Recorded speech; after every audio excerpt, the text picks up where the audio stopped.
অন্যের মুখ থেকে হাসি কেড়ে নিলে নিজে সুখী থাকা যায় না। আর যারা সুখী আছে দেখায়, ওরা উপরে দেখায়, ভিতরে সবার আগুন ঠিকই জ্বলে, লোক লজ্জার ভয়ে বলতে পারে না। অন্যকে ইজ্জত দিবেন, নিজের ইজ্জত আল্লাহ পাক ব্যবস্থা করে দিবেন। অন্যের মুখে হাসি ফুটিয়ে জীবন যাপন করার মধ্যেই নিজের সুখ লুকায়িত। এও আপনাকে দুনিয়াতে একা করে দেওয়ার আগে আপনি নিজে একা থাকার অভ্যাস করেন, আর একা থেকে আপনি আপনার রবের সাথে প্রেমের সম্পর্ক তৈরি করার চেষ্টা করেন। কারণ আপনি যখন একা থাকা শিখে যাবেন, পৃথিবীর কেউ আপনাকে আর একা করে দেওয়ার ভয় দেখাতে পারবে না। আপনি যখন একা থাকা শিখে যাবেন, পৃথিবীর কেউ আপনাকে পথে একা চলার ভয় দেখাতে পারবে না। আপনি যখন একা থাকা শিখবেন, একা চলা শিখবেন, পৃথিবীর কেউ আপনাকে মায়ার জালে আর বন্দী করতে পারবে না। এবার জগৎ বলবে তুমি একা চলো কিভাবে? আপনি বলবেন তোরা দেখছিস আমি একা, আমি তো একা নয়, আমি আছি আর আমার রবের রহমত আছে। বলেন সুবহান।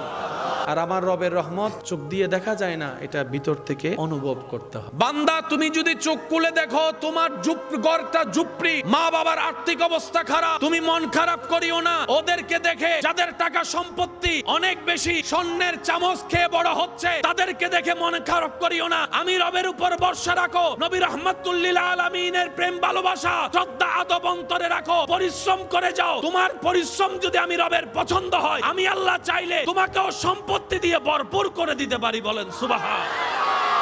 আল্লাহ যখন যা করে ভালোর জন্য করে। আপনি মনে করছেন আপনার বংশ টিকার জন্য ছেলের দরকার, আপনার রব চাইলে আপনার মেয়ে দিয়েও আপনার বংশ টিকাই ফেলতে পারবে, সুনাম অর্জন করাই ফেলতে পারবে। সেজন্য যাদের ঘরে সন্তান আছে, যেই হোক সন্তান, এটা ছেলে হোক মেয়ে হোক, শুকরিয়ার নামাজ পড়ে রবের কাছে দোয়া করেন, আল্লাহ বর্তমান সময়ে সন্তানই হচ্ছে না, এরকম হাজার পরিবার আছে, তুমি অন্তত আমাকে একটু আব্বু ডাকটা শোনার সুযোগ দিয়েছো, আম্মু ডাকটা শোনার সুযোগ দিয়েছো। আল্লাহ তুমি চাইলে আমাকে নাও দিতে পারতা, আমি অন্তত মূল্য আফসোস নাই, কারণ আমি আমার সন্তানের চেহারাটা কেমন সেটা তো দেখতে পেরেছি, আমার সন্তানকে একটু কোলে নিতে পেরেছি, একটু বুকে লাগাতে পেরেছি, একটু কপালে চুমা দিতে পারছি। কত মা বাবা বিয়ে করে এখন অপেক্ষা করতেই আছে, আল্লাহ একটা সন্তান দাও, একটা সন্তান দাও।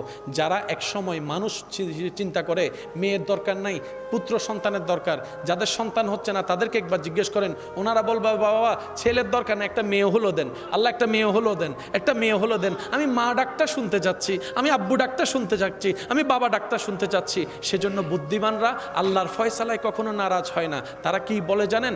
আমি তো চাইলে কিচ্ছু হবে না, আমি চাইলে দিন কিংবা রাত হবে না, কিন্তু আমার রব যদি চাই রাত দিন হয়ে যেতে পারে, দিন রাত হয়ে যেতে পারে। আমার রব যেটাই দিয়েছেন আমার জন্য সেটাই কল্যাণ, আমার রব যেটাই দিয়েছেন সেটাই আমার জন্য উত্তম, আমার রব যেটাই দিয়েছেন সেটাই নিয়ামত। আমি পুত্র কন্যা বুঝি না, আল্লাহ যেটাই দিয়ে খুশি, আমি বান্দা সেটা পেয়ে খুশি। সুবহান। তখন আল্লাহ সেটাকে নিয়ামত বানাই দিবেন। যারাই আপনাকে কষ্ট দেয় মাফ করে দেন, তাদের মাফ চাওয়ার দরকার নেই, আপনি মাফ করবেন কেন? মাফ করাটা আপনার রব পছন্দ করে, সেজন্য আপনি মাফ করবেন। যে ক্ষমা করে আল্লাহ তাকে ক্ষমা করে। থাকেন না একটু চুপ করে, শুয়ে যান না, একটু চুপ করে থাকেন না। আপনি না নবী রাহমাতুল লিল আলামিনের উম্মত, আপনি না নবী রাহমাতুল লিল আলামিনের উম্মত, যেই নবীকে আল্লাহ তাআলা এমন শান দিয়েছেন, যার কদম থাকতো জমিনে, হাত বাড়াই দিলে হাত চলে যেত জান্নাতের বাগানে। সুবহান। যেই নবীর দরবারে খাদেম বানিয়ে দিয়েছেন জিবরাইলের মতো ফেরেশতাকে, সেই নবী যখন তায়েবে গিয়েছেন, আঘাতের শিকার হয়েছেন, শরীর ব্যথা হয়েছে, তখন জিবরাইল এসে বলে ইয়া রাসূলুল্লাহ, আল্লাহ পাঠিয়েছেন, আপনি হুকুম দিলেই সব তছনছ করে দিব। নবী বলে যে না, তারা তো অবুঝ, তারা তো বুঝে না, আমাকে চিনে না, আমি বদদোয়া দিতে আসি নাই, আমি তো নবী রাহমাতুল লিল আলামিন হয়ে এসেছি, রহমত দিতে এসেছি আল্লাহর পক্ষ থেকে। আল্লাহ বদদোয়া করার জায়গায় দোয়া করলেন, আল্লাহ ওনাদেরকে তুমি হেদায়েত দাও, ওনাদেরকে তুমি হেদায়েত দাও। যে মক্কায় নবীকে এক সেকেন্ডের জন্য নিঃশ্বাস নিতে দেয় নাই ভালো করে, সেই নবী যখন মক্কা বিজয় করে কাবার সেহেনে আসলেন, কাবার সেহেনে দাঁড়ায় বলে, যারা আমাকে গালি দিয়েছো কোথায় তোমরা, যারা আমার রাস্তা বন্ধ করেছো কোথায় তোমরা, যারা আমার খাবার বন্ধ করেছো কোথায় তোমরা, যারা আমার সাথীদেরকে কষ্ট দিয়েছো, অপমান করেছো কোথায় তোমরা? সবাই তো ভয়ে পালিয়ে গিয়েছে, কারণ সবার চিন্তা ছিল যখন নবীজি যাচ্ছেন তখন একজন দুইজন তিনজন ছিল, যখন নবীজি আসছেন 10,000-এর উপরে সাহাবা। এবার হয়তো আব্দুল্লাহর ছেলে আলাইহিস সালাম আমাদেরকে সেই অতীতের কাজের প্রতিশোধ নিবে, সবার চিন্তা ধারণা এমন ছিল, ভয়ের মধ্যে ছিল। কিন্তু নবী সবার চিন্তাকে ভুল প্রমাণ করে মক্কার সেহেনে দাঁড়ায় বলে, যারা আমাকে কষ্ট দিয়েছো সবাইকে মাফ করে দিলাম, যারা গালি দিয়েছো সবাইকে মাফ করে দিলাম, যারা খাবার বন্ধ করে দিয়েছো সবাইকে মাফ করে দিলাম, যারা আমি নবীকে কষ্ট দিয়েছো সবাইকে আমি মাফ করে দিলাম। সুবহানাল্লাহ। আপনি সেই নবীর উম্মত, দেন না একটু ভাইকে মাফ করে, বোনটাকে একটু মাফ করে দেন না। হয়েছে তো, অনেক হয়েছে তো, এই মামলা টামলা দিয়ে আর কি হবে বলেন না? টাকা যাচ্ছে, সময় যাচ্ছে, লাভের লাভ কিচ্ছু হয় না। 1 ইঞ্চি জায়গা, একটু জায়গা আপনি বড় তো দেন না ছোটকে ছেড়ে। আর আল্লাহকে বলেন, আল্লাহ তুমি আমাকে দিয়েছো, আমার ছোটকে আমি দিয়েছি, সুতরাং আমার সন্তানের জিম্মাদার আমি তোমাকে বানাই দিলাম। আল্লাহ যতটুকু আমি দিয়েছি, মান জাআ বিল হাসানাতি ফালাহু আশরু আমসালিহা, আল্লাহ আমি সন্তানের বাপ হিসেবে তোমার দরবারে দোয়া করলাম, আমার সন্তানদেরকে, আমার বংশধরকে, আমার নাতিপুতিদেরকে এই সম্পত্তির 10 গুণ বেশি তুমি দান করিও। দেখবেন যে আল্লাহ সবকিছু আবার আপনাদেরকে ফেরত দেয়।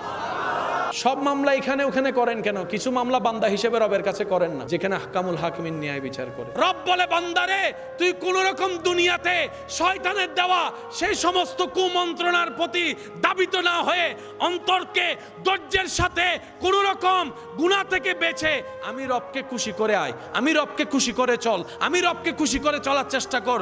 তুই দুনিয়াতে আমি রবকে খুশি করবি, তুই হাসরে ঈমান নিয়ে আয়, আমি আল্লাহ তোকে খুশি করে দিব।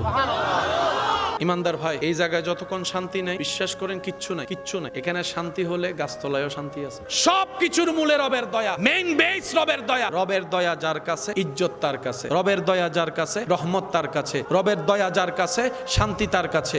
রবের দয়া যার কাছে, প্রশান্তি তার কাছে। রবের দয়া যার কাছে, ঘরে শান্তি তার কাছে। রবের দয়া যার কাছে হয়ে যায়, মৃত্যুটাও তার জন্য শান্তির হয়ে যায়। এইভাবে একদিন আপনার আমার সামনে কুল্লু নফসিন যায়িকাতুল মউতের বাস্তবতা চলে আসবে। মালাকুল মউত ফেরেশতা চলে আসবে আর বলবে, আর 1 সেকেন্ডও তোমার থাকার কোনো সুযোগ নাই, রবের পক্ষ থেকে ডাক এসেছে, চলে আসো। সেদিন আফসোস করা ছাড়া আর কোনো উপায় থাকবে না। সেজন্য যা হয়েছে জীবন, অতীত তো পাল্টাতে পারবো না, কিন্তু আমাদের রব তো রহমান, আমাদের নবী তো রাহমাতুল্লিল আলামিন, আমাদের জন্য একটা সুযোগ আছে। সেটা হচ্ছে মন থেকে নিজের কৃতকর্মের জন্য যে তওবা করবে, কান্নাকাটি করবে, অনুশোচনা করবে, নিজের ভুল রবের দরবারে স্বীকার করবে। রব্বুল আলামিন বলে, ইন্নাল্লাহা ইয়াগফিরুয যুনুবা জামিয়া। বান্দা তুমি যদি দিল থেকে, মন থেকে সত্যিকারভাবে আমি রবের কাছে সারেন্ডার করে তওবা করতে পারো, তুমি তওবা করবা একবার, আমি আল্লাহ মাফ করে দিব তোমার সারা জীবনের গুনাহ। সুবহানাল্লাহ। নবীজি বলে, আল্লাহ তুমি মূসাকে তো নিয়ামত দান করেছো, মূসা তোমার নিয়ামত পেয়ে মূসা কালিমুল্লাহ হয়েছে। আল্লাহ তোমার ভান্ডারের নিয়ামত পেয়ে ঈসা রূহুল্লাহ হয়েছে, দাউদ খলিফাতুল্লাহ হয়েছে, ইসমাইল জবিহুল্লাহ হয়েছে, ইব্রাহিম খলিলুল্লাহ হয়েছে। আল্লাহ তোমার দেওয়া নিয়ামত পেয়ে ঈসা মরা মানুষের সামনে গিয়ে কুম্বি ইজনিল্লাহ বললে সেই মৃত দেহের ভিতর তোমার হুকুমে প্রাণ সঞ্চারিত হয়ে জীবিত হয়ে যেত। সুবহানাল্লাহ।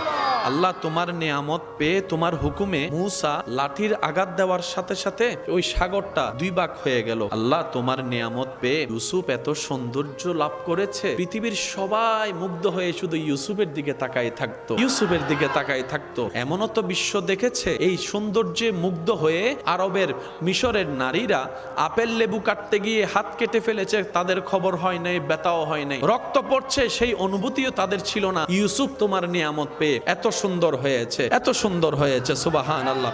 আল্লাহ গো তোমার দয়ার নিয়ামত পেয়ে দাউদ এত সুন্দর কণ্ঠ পেয়েছে, উনি যখন তেলাওয়াত করত সৃষ্টি জগতের সবাই মুগ্ধ হয়ে ওনার তেলাওয়াত শুনতে চলে আসতো, এমন মুগ্ধকর তেলাওয়াত পেয়েছে। আল্লাহ তোমার নিয়ামত পেয়ে ইব্রাহিম খলিলুল্লাহর আসন পেয়েছে। আল্লাহ সবাই তোমার নিয়ামত পেয়ে হয়েছে, তোমার নিয়ামত পেয়ে হয়েছে, তোমার নিয়ামত পেয়ে হয়েছে।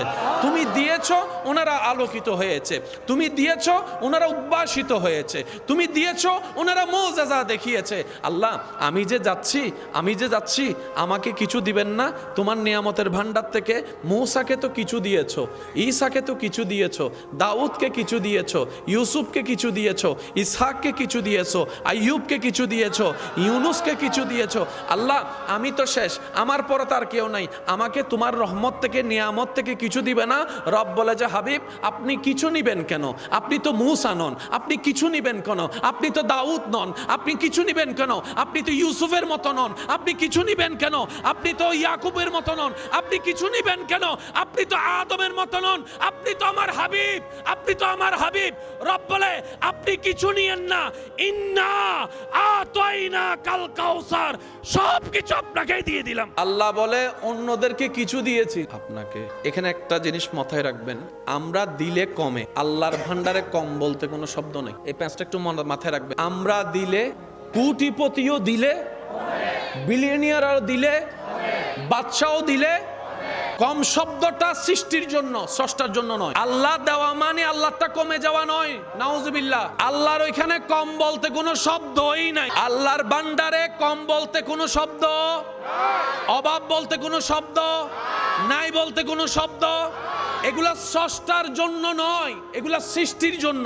না এটা স্রষ্টার না সৃষ্টির, না এটা কার, স্রষ্টার না সৃষ্টির। কমে গেছে এটা কি সৃষ্টির না স্রষ্টার? সৃষ্টির, সব সৃষ্টির। আল্লাহ পাক বলে জিন্না আতাইনা কাল কাউসার, আপনার পরেও যাওয়ার মতো কেউ নাই। জেনে রাখবেন, মনে রাখবেন, আদম থেকে ঈসা নবী পর্যন্ত যত নবী রাসূলকে যত কোয়ালিটি আল্লাহ দান করেছেন, সব কোয়ালিটি আল্লাহ আমাদের নবীর ভিতর দান করেছেন। ইউসুফ নবীর সৌন্দর্যের মুগ্ধতায় বিশ্ব অবাক। সবার পেটে ক্ষুধা, দুর্ভিক্ষ, খাবার নাই। ইউসুফ নবীর চেহারায় পর্দা। ইউসুফ নবী বলে আল্লাহ এখন কি করব, জনগণ তো ক্ষুধায় কষ্ট পাচ্ছে। আল্লাহ পাক বলে ইউসুফ রুম থেকে বাহিরে যাও, জনগণের সামনে যাও, তোমার চেহারার উপর থাকা সেই পর্দা তুমি সরিয়ে দাও। আল্লাহ কি হবে? রব বলে যে যেহেতু দেখো সবার পেটে ক্ষুধা, বুকে তৃষ্ণা, সবাই মারমুখী অবস্থা, ক্ষুধার যন্ত্রণা কেউ সহ্য করতে পারে না। ইউসুফ নবী রবের হুকুমে রুম থেকে বের হলেন। আল্লাহর হুকুমে যখন চেহারা থেকে পর্দাটা সরালেন, সমস্ত ক্ষুধার্ত যখন ইউসুফ নবীর চেহারা দেখছে, কোথায় আছে, ভুলে গেছে ক্ষুধার কথা, ভুলে গেছে তৃষ্ণার কথা, ভুলে গিয়েছে। এমন সৌন্দর্যময় চেহারা, সবাই ক্ষুধার্তওয়ালা, ক্ষুধার কথা ভুলে গিয়েছে। ইউসুফ নবীও সুন্দর, আমার নবীও সুন্দর। পার্থক্য কোথায়? জগৎ তাকায় আছে যে ইউসুফ নবীর দিকে, যে ইউসুফ নবী হাসরের ময়দানে মুক্ত নয়নে তাকিয়ে থাকবে আমাদের নবী রাহমাতুল লিল আলামিনের দিকে। ইউসুফ নবীর সৌন্দর্য দেখে মুগ্ধ হয়ে মহিলারা, নারীরা আপেল লেবু কাটতে যায় হাত কেটে ফেলছে, খবর নাই, খবর নাই, খবর নাই। আর অন্যদিকে আমাদের নবীর চেহারা মোবারক দেখে মুগ্ধ হয়ে মক্কার যুবক যুবকরা নিজের জান ইসলামের জন্য হাসি মুখে কোরবান করে দিচ্ছে। সুবহান। সমস্ত নবীর ভিতর যা, আমাদের নবীর ভিতরও না। আমাদের নবীকে আল্লাহ যা দিয়েছেন এটা আর কাউকে। আল্লাহর হুকুমে মূসা নবী সাগরের পাড়ে গিয়ে লাঠি দিয়ে আঘাত দিয়েছেন, পানি পানি। এটা শানে মাকামে কালিমুল্লাহ। লাঠি দিয়ে আঘাত করেছেন, পানি দুই ভাগ হয়েছে। চোখটা বন্ধ করে কল্পনার জগতে একটু নবী মুস্তাফার দিকে তাকান, আঙ্গুল তুলেছে, চাঁদ দুই ভাগ হয়ে গিয়েছে। কেমন দয়া আল্লাহ পাক আপনাকে আমাকে করেছেন। এমন শানওয়ালার নবীর উম্মতের খাতায় আপনার আর আমার মতো গুনাহগারের নাম লেখা। বিশ্বাস করেন ভাই, ওই নবীর উম্মত না হলে দুইটা পয়সার বেচাও যাইতাম না। আমি যাইতাম না, আপনাদেরটা আমি জানি না, আপনাদেরটা আপনারাই বলবেন। ওই নবীর উম্মত না হলে দুইটা পয়সার দাম থাকতো না। ওই নবীর উম্মত না হলে আপনাকে আমাকে কেউ গণতো না। কিন্তু নবী রাহমাতুল লিল আলামিনের উম্মত হওয়ার কারণে আল্লাহ তাআলা কোরআনে আমাদেরকে কুনতুম খায়রা উম্মত বলে দামি বানিয়ে দিয়েছেন। সুবহান। মূসা নবীর শান, আল্লাহর সাথে কথা বলেছে। আমাদের নবীর শান, আল্লাহ পাক বলে যে কথা তো মূসার সাথেও বলছি ডাইরেক্ট, আপনার সাথেও বলছি, কিন্তু আপনি তো হাবিব, ওনার মকামের চেয়ে আপনার মকাম বেশি। তো কথা যদি হয় তাহলে তো বরাবর হবেন। হাবিব আসেন। সুবহানাল্লাযী আসরা বিআবদিহি লাইলাম মিনাল মাসজিদিল হারামি ইলাল মাসজিদিল আকসা সুম্মা দানা ফাতাদাল্লা সুম্মা দানা ফাতাদাল্লা সুম্মা দানা ফাতাদাল্লা। আল্লাহ বলে হাবিব আসেন, মূসার সাথে কথা বলেছি পর্দার অন্তরালে, আপনার সাথে কথা বলবো সরাসরি সরাসরি সরাসরি। জগৎ অবাক হয় ইউনুস নবীর মাছের পেটে জিন্দা থাকা। আমার সায়েন্সের বাইরে আমার চাইতে ভালো জানে, নির্দিষ্ট সীমা পার হয়ে গেলে উপরের দিকে অক্সিজেন ছাড়া বাঁচা যায়। সেজন্য যারা স্যাটেলাইটে থাকে একটা কভার পরে থাকে, যারা চাঁদের দেশে যায় একটা কভার পরে থাকে। আল্লাহ বলে হাবিব ইউনুস তো মাছের পেটে জিন্দা, আসেন আপনাকে আমি এমন জায়গায় আনতেছি যেখানে হাওয়াও নাই, বাতাসও নাই, অক্সিজেনও নাই, নিঃশ্বাসও নাই, নাই নাই নাই কিছু নাই। সেখানে এনে আপনাকে জিন্দা আনবো, আবার জিন্দা পাঠাবো। আল্লাহ যাকে হাবিব বানিয়েছেন সেই নবী কাদের নবী? আল্লাহ যাকে হাবিব বানিয়েছেন সেই নবী কাদের নবী? আল্লাহ যাকে নবীদের ইমাম বানিয়েছেন সেই নবী কাদের নবী? আল্লাহ যাকে মেরাজের দুলা বানিয়েছেন সেই নবী কাদের নবী? আল্লাহ যাকে জান্নাতের মালিক বানিয়েছেন সেই নবী কাদের নবী? আল্লাহ যাকে শ্রেষ্ঠ কিতাব কোরআন দান করেছেন সেই নবী কাদের নবী? এটা আমাদের নবী, আমাদের নবী। এবার মহাব্বতটাকে একটু প্রমোশন দিয়ে বলেন আমার নবী, আমার নবী। দেখেন তো নিজের ভিতর একটা লাগে কি লাগে না, কিছু একটা লাগে মনে হয়। বলেন বলেন, ওই নবী কাদের নবী? এবার বলেন আমার নবী। ওই নবী কার নবী? আরো জোরে বলেন, ওই নবী কার নবী? ওই নবী কার নবী? আমার নবী। যারা বুকের মধ্যে হাত দিচ্ছেন আপনাদেরকে বিশেষ ধন্যবাদ। ওই নবী কার নবী? আমার নবী। কারণ মুখে বলার সাথে যখন হাত এখানে যায় তখন সম্পর্কটা আরো মধুর হয়ে যায়। ওই নবী কার নবী? আমার নবী। ওই নবী কার নবী?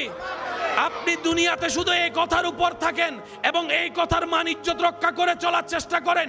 আপনি বলতে থাকবেন এটা আমার নবী, এটা আমার নবী, এটা আমার নবী, এটা আমার নবী, এটা আমার নবী, এটা আমার নবী, শানওয়ালা নবী আমার নবী, মেরাজের দুলা নবী আমার নবী, আল্লাহর হাবিব নবী আমার নবী, ইয়াসিনওয়ালা নবী আমার নবী, মুদ্দাসির নবী আমার নবী, মুজাম্মিল নবী আমার নবী, মুসার ইমাম নবী আমার নবী, ইউনুসের ইমাম নবী আমার নবী, আমার নবী, আমার নবী। যেদিন আপনি হাসরে যাবেন একবার যদি সেই নবী আল্লাহকে বলে আল্লাহ এটা আমার উম্মত, কাম হয়ে গেছে।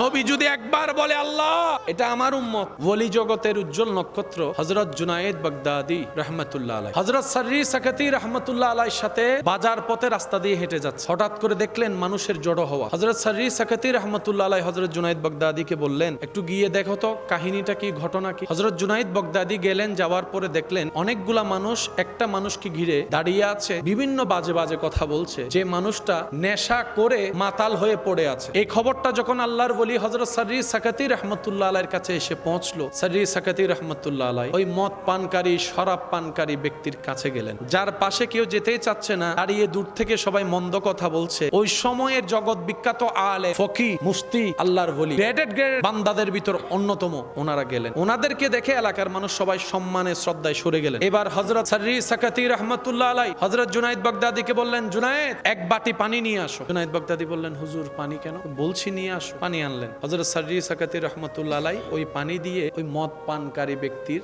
চেহারা ধুয়ে দিলেন, নিজের হাতে চেহারা ধুয়ে দিলেন। এলাকাবাসী সবাই তাকায় আছে, ওই যার পাশে কেউ যায় না, এত বড় একজন ওলি আলেম ওনার চেহারা ধুয়ে দিচ্ছে, খারাপ মানুষের চেহারা ধুয়ে দিচ্ছে। যার এক একজনের চিন্তা এক এক রকম, মন এক এক রকম, এক একজনের মন্তব্য এক এক রকম, সবারটা সবার সাথে মিলে না, এটাই বাস্তব। সাররি সাকাতি রাহমাতুল্লাহ আলাইহি ওনার ওই মদদি ব্যক্তির চেহারাটা ধুয়ে দেওয়ার পরে কিছুক্ষণ চোখ বন্ধ করে থেকে দুইটা হাত রবের দরবারে তুলে দিলেন। মদদি ব্যক্তির সামনে বসে মুখ ধুয়ে দেওয়ার পরে আল্লাহর ওলি হযরত সাররি সাকাতি রাহমাতুল্লাহ আলাইহি দুইটা হাত রবের দরবারে তুলে দিয়ে বললেন ইয়া মুকাল্লিবাল কুলুব, আল্লাহ আমার সামর্থ্য এতটুকু আছে, আমি তার মুখটা ধুয়ে দিয়ে, তুমি দয়া করে তার অন্তরটা ধুয়ে দাও। আল্লাহ আমার সামর্থ্য এতটুকু, আমি তার চেহারাটা ধুয়ে দিতে পারবো, এর বেশি আমার কোনো ক্ষমতা নাই। ও অন্তর পরিবর্তনকারী, তুমি চাইলে তো সেকেন্ডে সবকিছু হয়ে যায়। আল্লাহ আমি তার চেহারাটা ধুয়ে দিলাম, তুমি তার নিয়ত ধুয়ে দাও, মন ধুয়ে দাও, অন্তর ধুয়ে দাও, কলব ধুয়ে দাও। মুনাজাত করে আল্লাহর কাছে দরখাস্ত দিয়ে চলে আসলেন। সুবহে সাদিকের পরে যখন সাররি সাকাতি রাহমাতুল্লাহ আলাইহি এবং হযরত জুনায়েদ বাগদাদি রাহমাতুল্লাহ আলাইহি মসজিদ অভিমুখে রওনা হলেন, ওনারা গিয়ে দেখে যে মানুষটা গতকাল নেশা করে রাস্তায় পড়েছিল আজকে সেই মানুষটাই মসজিদের প্রথম কাতারে দাঁড়িয়ে আছে। একটা কথা মনে রাখবেন, আমাদের চোখে সবাই খারাপ, কিন্তু নিজের চোখে তো নিজেও ভালো হতে পারি না। যতগুলা বড় বড় গুনাহ আছে তোর মধ্যে টপ লেভেলের একটা বড় গুনাহ হচ্ছে ওয়াইলুল লিকুল্লি হুমাজাতিল লুমাজা, মানুষের নামে গীবত করা, পরনিন্দা করা। নবী রাহমাতুল লিল আলামিন বলছে কেউ যদি কাউকে কোনো মিথ্যা অপবাদ দেয়, যে কাজটা সে করেনি, যে অপবাদ দিবে সে মরণের আগ পর্যন্ত ওই অপবাদের কাজ নিজে না করা পর্যন্ত সে মরবে না। কত বড় মারাত্মক কথা একটু চিন্তা করে দেখেন। আমি যদি কাউকে অপবাদ দিই অমুক ব্যক্তি চুরি করেছে, কিন্তু তিনি চুরি করে, আল্লাহ আমার জীবনে এমন কাহিনী সাজাই দিবেন, জীবনে মরার আগে আমাকে চোর হতে হবে, চুরি করতে হবে, চুরি না করা পর্যন্ত আমার মরণ হবে না। যদি সেই ব্যক্তিটা ধৈর্য ধরে আল্লাহর হুকুমের অপেক্ষা করে। প্রিয় জিনিস দূরে রাখে নাকি কাছে, অন্যকে দেয় নাকি নিজের কাছে? আল্লাহর সৃষ্টিতে সবচাইতে আল্লাহর ভালোবাসা আর আপনার আমার নবী রাহমাতুল লিল আলামিন, সেই নবীকে আল্লাহ নিজের কাছে না রেখে আমাদেরকে দিয়ে দিয়েছে। আল্লাহ বানালেন আমাদের নবীকে সবার, পাঠালেন সবার। আল্লাহ শেষে যদি পাঠাবা, বানালা কেন আগে? বানাইলাই যেহেতু আগে, পাঠাইলা কেন শেষে? রব বলে যে আমি রবের প্রত্যেকটা কাজে হিকমত আছে, আমি রবের প্রত্যেকটা কাজে কুদরতের নিদর্শন আছে, আমি রবের প্রত্যেকটা কাজের মধ্যে একটা উত্তম প্ল্যানিং আছে। চিৎকার দিয়ে বলেন সুবহান।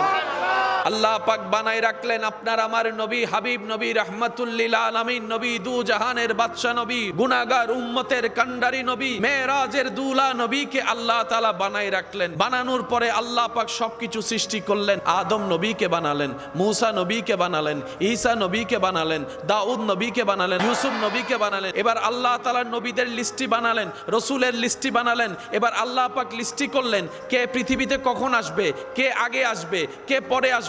ওই ধারাবাহিকতায় আল্লাহর হুকুমে সময়ে সময়ে আসমান থেকে নবী রসুল্লাহ আল্লাহর দেওয়া পদ্ধতিতে দুনিয়াতে চেহারা উদ্ভাসিত হতে লাগলো। কখনো দুনিয়া দেখে আদম নবীর চেহারা, কখনো দুনিয়া দেখে শীষ নবীর চেহারা, কখনো দুনিয়া দেখে মূসা নবীর চেহারা, কখনো দুনিয়া দেখে ঈসা নবীর চেহারা, কখনো দুনিয়া দেখে দাউদ নবীর চেহারা, কখনো দুনিয়া দেখে ইউসুফ নবীর চেহারা, কখনো দুনিয়া দেখে আইয়ুব নবীর চেহারা। জিব্রাইল বলে মৌলা গো, যাকে সবার আগে বানালা ওনাকে কি পাঠাবা না, ওনাকে কি পাঠাবা না? 1 নম্বর চলে আসলো, 5 নম্বর নবী চলে আসলো, 10 নম্বর নবী চলে আসলো, 10 লাখ নবী, 1 লাখ নবী চলে আসলো। আল্লাহ এখনো পাঠাবা না? রব বলে যে না, ওদেরকে যেতে দাও, আমার হাবিব পরে যাবে। ওদেরকে যেতে দাও, আমার বন্ধু পরে যাবে। ওরাদেরকে যেতে দাও, আমার বন্ধু পরে যাবে। এখন না, আস্তে আস্তে ঈসা নবী চলে আসলেন। নবীদের লিস্টিতে, রসুলের লিস্টিতে আর কোন নবী রসুল, আমার নবী ছাড়া আর কোন নবী রসুল বাকি। এবার আসবে ভিআইপি। আমাদের ভিতর ভিআইপি হচ্ছে নামাজি, নামাজির চাইতে ভিআইপি হচ্ছে ওলি আউলিয়া, ওলি আউলিয়ার চাইতে আরো অনেক গুণ ভিআইপি হচ্ছে সাহাবা, সাহাবার চাইতে ভিআইপি হচ্ছেন নবীগণ, নবীগণের চাইতেও ভিআইপি হচ্ছে রসুলগণ। আর যিনি ভিভিআইপি তিনি নবী রাহমাতুল লিল আলামিন। সব চাইতে যিনি টপ লেভেলের ভিআইপি তিনি আপনার আমার নবী রাহমাতুল লিল আলামিন। জিব্রাইল বলে আল্লাহ লিস্টি তো শেষ, আসে শুধু লিস্টিতে। রব বলে যে এখন আমারটা যাবে, আমার হাবিব যাবে। প্রস্তুতি নাও, বিশ্বকে সাজাও, আমার হাবিব যাবে। আমাদের নবীর চাইতে ভিআইপি আর কেউ। সেই নবীকে আল্লাহ তাআলা পাঠানোর জন্য সিলেক্ট করলেন পৃথিবী। এবার আমার ইমানদার ভাইয়ের আওয়াজ দিয়ে বলেন, পৃথিবীর মধ্যে কি দেশ একটা নাকি অনেক? জায়গা কি একটা না অনেক? এতগুলা জায়গার ভিতরে আল্লাহ নিজের হাবিবকে পাঠানোর জন্য একটা জায়গা সিলেক্ট করলেন, সেটা হচ্ছে জাজিরাতুল আরব। নবীজি যখন দুনিয়াতে আসছিলেন তখনকার সময়ে বিশ্ব ভূমণ্ডে যে দেশগুলা, যে রাষ্ট্রগুলা সবচাইতে শিক্ষিত, মডার্ন, একদম উন্নত ছিল, ওগুলার মধ্যে 1 নম্বরের মধ্যে ছিল মনে করেন যে রোম সাম্রাজ্য। কিন্তু আল্লাহ নিজের হাবিবকে পাঠানোর জন্য জায়গা বাছাই করলেন জাজিরাতুল আরব। জাজিরাতুল আরবের বিস্তর এরিয়ার ভিতরে আল্লাহ তাআলা সিলেক্ট করলেন মক্কাতুল মুকাররমা। আগে ছিল ভাক্কা, পরে হলো মক্কা, মক্কাতুল মুকাররমা। এই মক্কাতুল মুকাররমার মধ্যে অনেক গোত্র আছে। আল্লাহ তাআলা বাছাই করলেন কুরাইশ। আল্লাহ তাআলা বলে সিলেকশন আমার। নবীকে পাঠানোর জন্য জায়গা সিলেক্ট করলেন কে?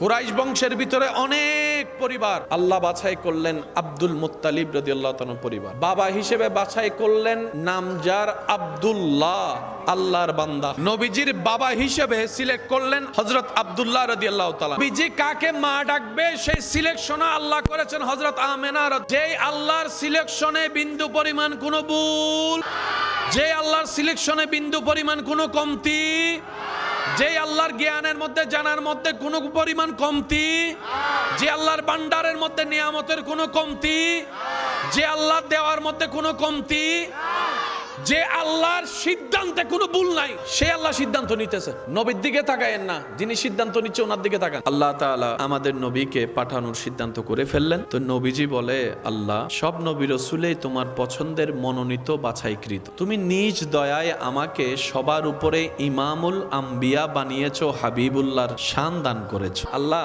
আমি যে দুনিয়াতে যাচ্ছি তোমার পক্ষ হয়ে কাজ করার জন্য, দুনিয়াতে তো শয়তানের প্রভাব অনেক বেশি। কারণ এমন জায়গায় তুমি আমাকে পাঠাচ্ছ যে এলাকার মানুষ পানি খাওয়ার মতো মদ খায়, যেটাকে আইয়ামে, নবীজির আসার আগের সময়টাকে আইয়ামে জাহিলিয়া মানি। ওই এলাকার তখনকার মানুষের চিন্তাধারা এমন ছিল, এতটুক বলি, নিজের মার সাথে অবৈধ কাজ করতে যাদের বুক কাঁপতো না। এবার বুঝতে পারছেন মেন্টালিটি কেমন ছিল? আর কিছু তো বলার দরকার নাই। বাপ হয়ে নিজের মেয়েকে জীবন্ত কবর দিত, চোখে পানি আসা তো দূরের কথা, মুখে হাসি ফুটতো। নাউজুবিল্লাহ বলেন। তাহলে ওই এলাকার মানুষের চিন্তাধারা কেমন হতে পারে বোঝা হয়েছে, মন কেমন কেমন কঠিন পাথর বোঝা হয়েছে। আল্লাহ পাক বলে, হাবিব একটু নিবেন কেন, সব নেই, সব আপনার জন্য, সব আপনার জন্য। কিছু জিনিস বুঝতে ব্রেন লাগে, মনে রাখবেন, জেনে রাখবেন, ইসলাম বুঝতে ব্রেন লাগে না, সুন্দর একটা দিল লাগে। আপনি পৃথিবীর সমস্ত সাবজেক্ট আয়ত্ত করার জন্য ফ্রেশ একটা ব্রেনের দরকার। কোরআন হাদিস কখনো ব্রেন দ্বারা ক্যাপচার করা সম্ভব না। সেজন্য আল্লাহ তাআলা কোরআনটা নবীর ব্রেনে নাজিল করে নাই, সিনায় নাজিল করেছেন, সিনায় নাজিল করেছেন। একজন মানুষ 40 বছর পর্যন্ত পড়ালেখা করে বড় বড় দেশে গিয়ে সার্টিফিকেট অর্জন করে এসে যখন সে আসবে বড় বড় সার্টিফিকেট, এই পৃথিবীতে তার একটা দাম আছে না নাই? সব জায়গায় চাকরি হওয়ার একটা চান্স আছে না নাই? বিভিন্ন বড় বড় ফ্যাক্টরি যদি তার অভিজ্ঞতা থাকে, তাকে ডাকবে কি ডাকবে না? এবার সে চাকরি পাওয়ার ঠিক আগের দিন যদি নিবে, যদি ওনাদেরকে দেওয়া হয় যে এই দেখেন বড় বড় সার্টিফিকেট, অক্সফোর্ড ইউনিভার্সিটি থেকে পড়ালেখা করে আসছে, সার্টিফিকেটের কোনো দাম, জ্ঞানের কোনো দাম কি আউট হয়ে গেছে। যখন আপনি আমি কাউকে ব্রেন আউটের ইঙ্গিত দিই, তখন অটোমেটিক আপনার আমার আঙ্গুল কিন্তু এখানে চলে যায়, এই তেল না মাতিস, আঙ্গুল কোথায়, যেখানে কি আছে। ব্রেন আউট হলে সে সাদা কালো চিনে, ব্রেন আউট হয়ে গেলে সে আর ভালো মন্দ বুঝে। সেজন্য সুস্থ মানুষ অপরাধ করলে পুলিশ এসে গ্রেফতার করে, কিন্তু পাগলে যদি কারো মাথাও ফাটাই দেয়, পুলিশ যদি আইসা দেখে যে আপনি পাগলে আপনার মাথা ফাটাই দিছে, পুলিশে পাগলকে ধরবে না, অনরদরি হবে ঈদের গুতরকা। কারণ পাগলের জন্য কোনো জেলখানা, যে পাগলে যারে মারে জনগণ তারে মারে। পাগলের জন্য কোনো গরম ঠান্ডা, পাগলের জন্য কোনো সংসার পরিবার, পাগলের জন্য কোনো নামাজ, পাগলের জন্য কোনো রোজা, পাগলের জন্য কোনো বিয়ে, পাগলের জন্য কোনো ব্যবসা। কারণ এগুলা করার জন্য যে ব্রেনটা অ্যাক্টিভ থাকা যে পরিমাণ দরকার, তার কাছে সেই পরিমাণ ব্রেন। পাগল দুনিয়াতে স্বাভাবিক চলাফেরা করতে পারে। একজন বড় ডাক্তার যদি পাগল হয়ে যায়, তার ডাক্তারগিরি। ইঞ্জিনিয়ার যদি পাগল হয়ে যায়, ইঞ্জিনিয়ারগিরি। ড্রাইভার যদি পাগল হয়ে যায়, ড্রাইভারগিরি। ব্যবসায়ী যদি পাগল হয়ে যায়, ব্যবসায়ী। স্বামী যদি পাগল হয়ে যায়, স্বামীগিরি। একটু জোরে বলেন না। স্ত্রী যদি পাগল হয়ে যায়, স্ত্রীগিরি। বক্তা যদি পাগল হয়ে যায়, বক্তাগিরি। ইমাম যদি পাগল হয়ে যায়, ইমামগিরি। সাসা যদি পাগল হয়ে যায়, সাসাগিরি। হাফেজ যদি পাগল হয়ে যায়, হাফেজগিরি। পৃথিবীতে অনেক পাগল দেখবেন কোরআনে হাফেজ, সে পৃথিবীর কিচ্ছু বোঝে না, কিন্তু কোরআন শরীফ পড়তে যদি বলে পড়তে থাকে। ডাক্তারের ডাক্তারগিরি, ইঞ্জিনিয়ারের ইঞ্জিনিয়ারগিরি, বক্তার বক্তাগিরি, ইমামের ইমামগিরি, ড্রাইভারের ড্রাইভারগিরি, নেতার নেতাগিরি, এমপির এমপিগিরি, মন্ত্রীর মন্ত্রীগিরি, শিক্ষকের শিক্ষাগিরি। কিন্তু হাফেজের হেফজ শেষ হয় না, হাফেজের হেফজ শেষ হয় না। জগৎ অবাক হয়ে অ্যানালাইসিস করে, হাউ ক্যান পসিবল, তার ব্রেন তো সুস্থ নাই, সে তো মা চিনে না, খালা চিনে না, বড় চিনে না, ছোট চিনে না, গরম চিনে না, ঠান্ডা চিনে না। শীতকালে দেখা যায় পানিতে নেমে বসে আছে, গরমকালে দেখা যায় কম্বল গায়ে দিয়ে বসে আছে। কিন্তু কোরআন তেলাওয়াত যখন করতে বলা হয়, হাফেজে মুকাররম, হাফেজে করিম, হাফেজে মুকাররম যখন কোরআন তেলাওয়াত করে, তখন তার কোরআন তেলাওয়াত শুনে কেউ আর তাকে পাগল ভাবতে পারে না, পাগল ভাবতে পারে না, পাগল ভাবতে পারে না। যদি বলেন উনি পড়া শুরু করবে, ইয়াসিন ওয়াল কুরআনিল হাকিম ইন্নাকা লামিনাল মুরসালিন আলা সিরাতিম মুস্তাকিম তানজিলুল আজিজুর রহিম, ওনাকে যদি পড়তে বলা হয়, উনি পড়তে শুরু করে আলিফ লাম মিম যালিকাল কিতাবু লা রাইবা ফি হুদাল লিল মুত্তাকিন আল্লাযীনা ইউমিনুনা বিল গায়বি ওয়া ইউকিমুস সালাত। তাকে যদি পড়তে বলা হয়, উনি পড়া শুরু করে দেয় আলাম তারা কাইফা ফাআলা রাব্বুকা বিআসহাবিল ফিল। শুধু পড়ে যে তা না, ওনাকে ওনার ওস্তাদে যেভাবে শিখিয়েছেন ঠিক ওভাবে মাখরাজ উচ্চারণ করে সহিভাবে পড়ে। এবার বিজ্ঞানীরা গবেষণা করে, তার মাথার মধ্যে যে ডাক্তারগিরি ছিল সেটা চলে গেল, ইঞ্জিনিয়ারগিরি চলে গেল, নেতাগিরি চলে গেল, সুদবুদ চলে গেল, ভালো মন্দ চলে গেল। কোরআন যাই নাই কেন, কোরআন যাই নাই কেন, কোরআন যাই নাই কেন?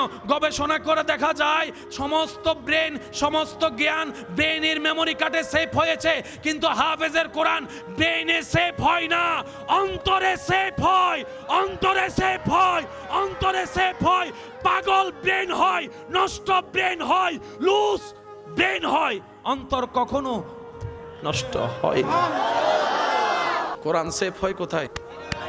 আর সমস্ত ব্রেন, সমস্ত জ্ঞান সেভ হয় পৃথিবীর সমস্ত জ্ঞান সেভ হয় কোথায়? মেমোরি কার্ডে। বলেন কোথায়? ব্রেইনের মেমোরি কার্ডে। কোরআন সেভ হয় সিনায়। পাগল ব্রেইন হয়, কলব পাগল হয় না, সিনা পাগল হয় না। সেজন্য মনে রাখবেন, মানুষের কাছে সবচাইতে দামি জায়গার নাম, মূল্যবান জায়গার নাম মাথা, আর মুসলমানদের কাছে সবচাইতে দামি জায়গার নাম সিনা। সিনা, সিনা। বলেন সুবহানাল্লাহ। সকল মানুষের দামি জায়গার নাম, আর ব্রেইন মাথার কি মানুষের দামি জায়গার নাম, আর মুসলমানদের দামি জায়গার নাম। আমরা কোন দিন থেকে লসে পড়ছি? যে দিন থেকে সিনায় কাজ না করে মাথার কাজের পিছনে দৌড়ানো শুরু করছি। কাউকে যদি বলেন, আমার যুবকরা উত্তর দিবেন, দাদা নানা যারা আছেন ওনারা একটু চুপ করে শুনবে। কালকে পরীক্ষা, আজকে পড়ালেখা করা লাগবে কি লাগবে না? প্রশ্ন লেখা লাগবে প্রায় 12টা, মুখস্থ একটাও হয় না। এতদিন তো না পড়ে, এখন না হাজার মুখস্থ করার পরে 12টার মধ্যে মোটামুটি মুখস্থ করছে মাত্র ভালো করে 3টা। পরীক্ষার অলজাই রান্ডে প্রথম লাইন ভুলি গিয়ে হয়, এরকম হয়। তখন সামনে জন প্রথম লাইন না হয় ভাবনা শুরু করে প্রথম লাইনটা জানি কি ছিল, কারণ প্রথম লাইন আসলে অটোমেটিক দ্বিতীয় লাইন তৃতীয় লাইনগুলা চলে আসে। যে কোন এখানে কে কোন হাফেজ আছে? এখানে কোন হাফেজ কে আছে? ওনারা যখন তারাবির ইন্টারভিউ দিতে যায়, ওনাদেরকে যে প্রশ্নগুলো যেভাবে করে, এত পারার এত নম্বর পৃষ্ঠার অমুক লাইন থেকে পড়ে। আপনি যে কোনো হাফেজকে যদি ডেকে বলেন যে আচ্ছা বলতো ভাইয়া বলো তো 4 পারার 5 নম্বর পৃষ্ঠা, আপনি বলবেন 1 2 3 4 5 সেকেন্ড হতে না হতেই দেখবেন পড়া শুরু। হঠাৎ করে ওনাকে থামাই দিয়ে বলবেন আচ্ছা ঠিক আছে 10 পারা 4 নম্বর পৃষ্ঠা থেকে বলতো, পড়া শুরু। আপনি যদি বলেন হঠাৎ করে বলেন যে 12 পারার মধ্যে আপনার 2 নম্বর পৃষ্ঠা থেকে বলেন তো, পড়া শুরু। এই মিরাক্কেল পৃথিবীর কোন বইয়ের মধ্যে আপনি দেখবেন না। যেখানে একটা ক্লাস 9 10 এ থাকা অবস্থায় এসএ প্যারাগ্রাফ মুখস্থ করা হয়েছে কি হয় নাই? Journey by book, journey by train. এখন ইন্টারে পড়া, ডিগ্রিতে পড়া আমার ছেলেকে আমার ভাইকে যদি বলি যে জার্নি বাই ট্রেন নিবে হতো, এখন আসে না। আমি বললাম কেন এত কষ্ট করে সারা রাত জেগে তুই যে প্রশ্নটা মুখস্থ করলি ভাই, এটা খেয়ে ফেললি কেন? মুখস্থ করছিলাম লেখার জন্য, লেখাও শেষ। 8 বছরে হাফেজ হওয়া সেই ছেলেটাকে যখন বয়স 36 40, তখনও যদি জিজ্ঞেস করেন অনর্গল পড়তে থাকে এটার ব্যাপার কি, মামলা কি? রব বলে যে পৃথিবীর সমস্ত কিতাব বই মুখস্থ করতে হয় নিজের প্রচেষ্টায়। কোরআন চেষ্টা করলে সম্ভব হয় না, কোরআন হেফজ হয় আমি রবের দয়ায়। রবের দয়া ছাড়া সম্ভব? আগের যুগে যত আসমানি কিতাব নাজিল হয়েছে এগুলো কি মনে থাকবে ভাই আপনাদের, নাকি ভুলে যাবেন? আল্লাহর ভাষা কি?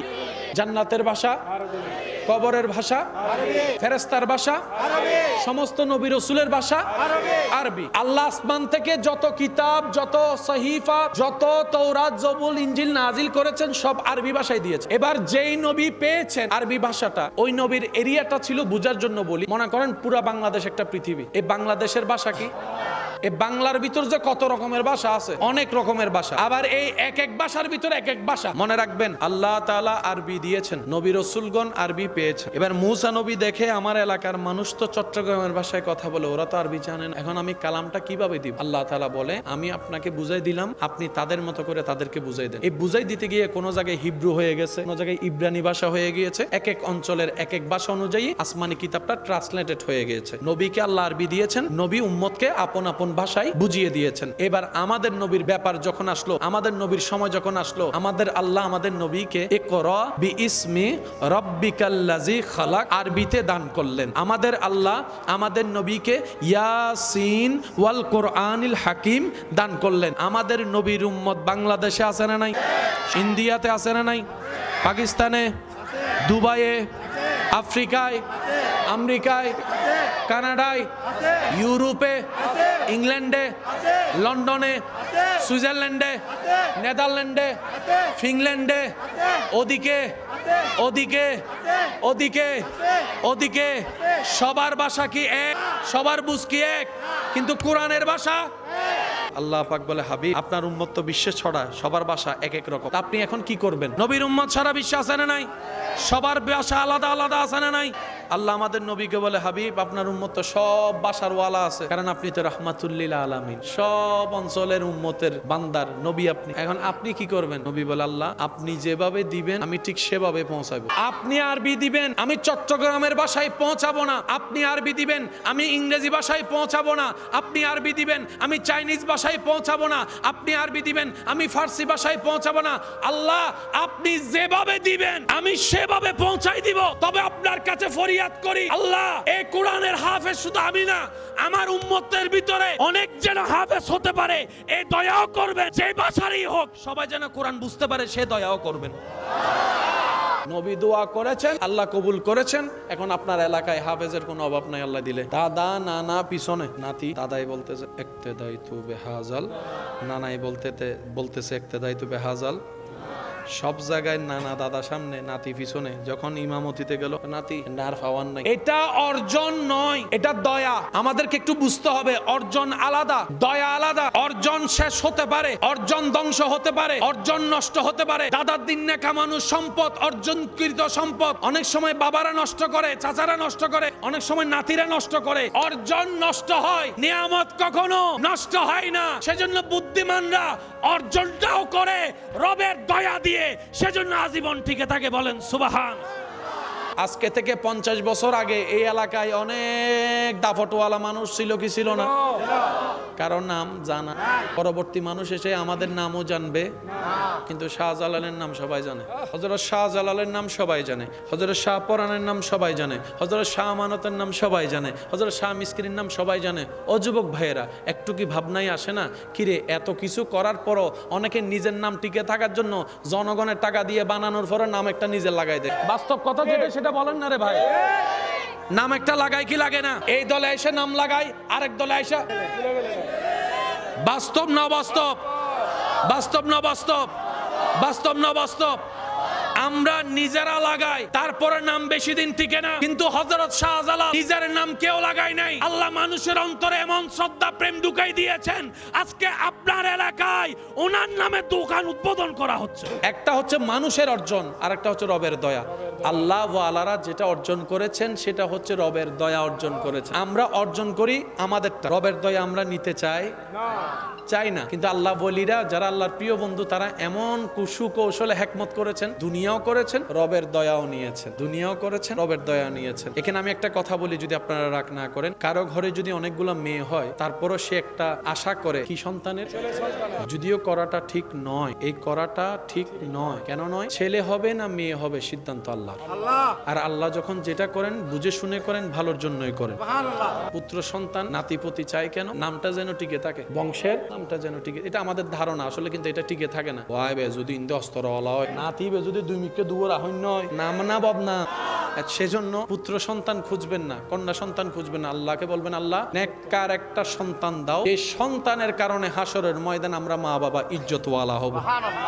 এতটুকু দোয়া করেন অন্তত, তাহলে আল্লাহ বুঝে শুনে ভালোটাই দিবে, যেটা আপনার জন্য কল্যাণ। আর যেটাই দিবে সেটার উপর খুশি থাকবেন। আমরা পরবর্তী প্রজন্মের কাছে নিজের নাম টিকানোর জন্য অনেক কিছুই করি, কিন্তু আপনি একটু চোখ বন্ধ করে আল্লাহর ওলিদের জীবনী দেখেন, ওনাদের বংশধর নাই কিন্তু নাম এখনো বড় আকারে। না, মানুষজনের কোনো অভাব নাই, প্রত্যেকদিন যাচ্ছে আল্লাহর ওলির কাছে। আমরা ডাকলেও মানুষ আসে না, ওখানে নিজের থেকে যায়। কেন? ওনারা আজীবন রবের ইচ্ছাকে ইজ্জত দিয়েছেন। ওনারা আজীবন নিজের মনের চাইতে, চাওয়ার চাইতে রবের ইচ্ছাকে ইজ্জত দিয়েছেন। রব্বুল আলামিন ওনাদের অবর্তমানেও কিয়ামত পর্যন্ত মানুষের অন্তরে ওনাদের জন্য ইজ্জতের ব্যবস্থা করে দিয়েছেন। সুবহান।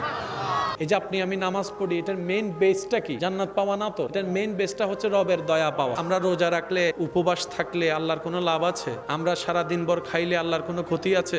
তো রমজানের রোজাটা রাখছি কেন? আল্লাহ যেন আমাদের উপর খুশি হয়, দয়া করে। মা বাবার সেবার মূল কারণ কি? রবের দয়া পাওয়া। কারণ এগুলা করলে রব খুশি হয়। খুশি হলে কি দেয়? দয়া করে। ওদের সম্মান করলে রব খুশি হয়, ছোটদেরকে স্নেহ করলে রব খুশি হয়, স্ত্রীকে মহাব্বত করলে রব খুশি হয়, স্বামীকে ইজ্জত করলে রব খুশি হয়, পাওনাদারের পাওনা দিয়ে দিলে রব খুশি হয়, যে জায়গা পায় তাকে জায়গা দিয়ে দিলে রব খুশি হয়, যার পানি নাই পানি দিয়ে দিলে রব খুশি হয়, যার ক্ষুধার্ত তাকে খাবার দিলে রব খুশি হয়। সব কিছুর মূলে হচ্ছে রব্বুল আলামিনকে খুশি করা। সেজন্য নিজে বাঁচলে বাপের না, আর কয়দিন বাঁচবো একটু হিসাব করে দেখেন না। চোখটা বন্ধ করে দেখলে দেখবেন এই তো স্কুল জীবন, এই তো প্রাইমারি স্কুলে যাওয়া, এই তো হাই স্কুলে যাওয়া, স্কুলের পোশাক পরা, সব চোখে ভাসবে। চোখে ভাসবে বন্ধুদের সাথে নিয়ে খেলা করা, চোখে ভাসবে নদীতে পুকুরে গোসল করার দৃশ্যটা, চোখে ভাসবে বৃষ্টিতে ভিজে ভিজে যাওয়া, চোখে ভাসবে 8 আনা 1 টাকার 2 টাকার নারিকেলের আইসক্রিম খাওয়া, দুধের আইসক্রিম খাওয়া। এই তো চোখে ভাসতেছে একটা একটা করে। চোখে ভাসতেছে ছোট্টবেলায় বল খেলা, ক্রিকেট খেলা।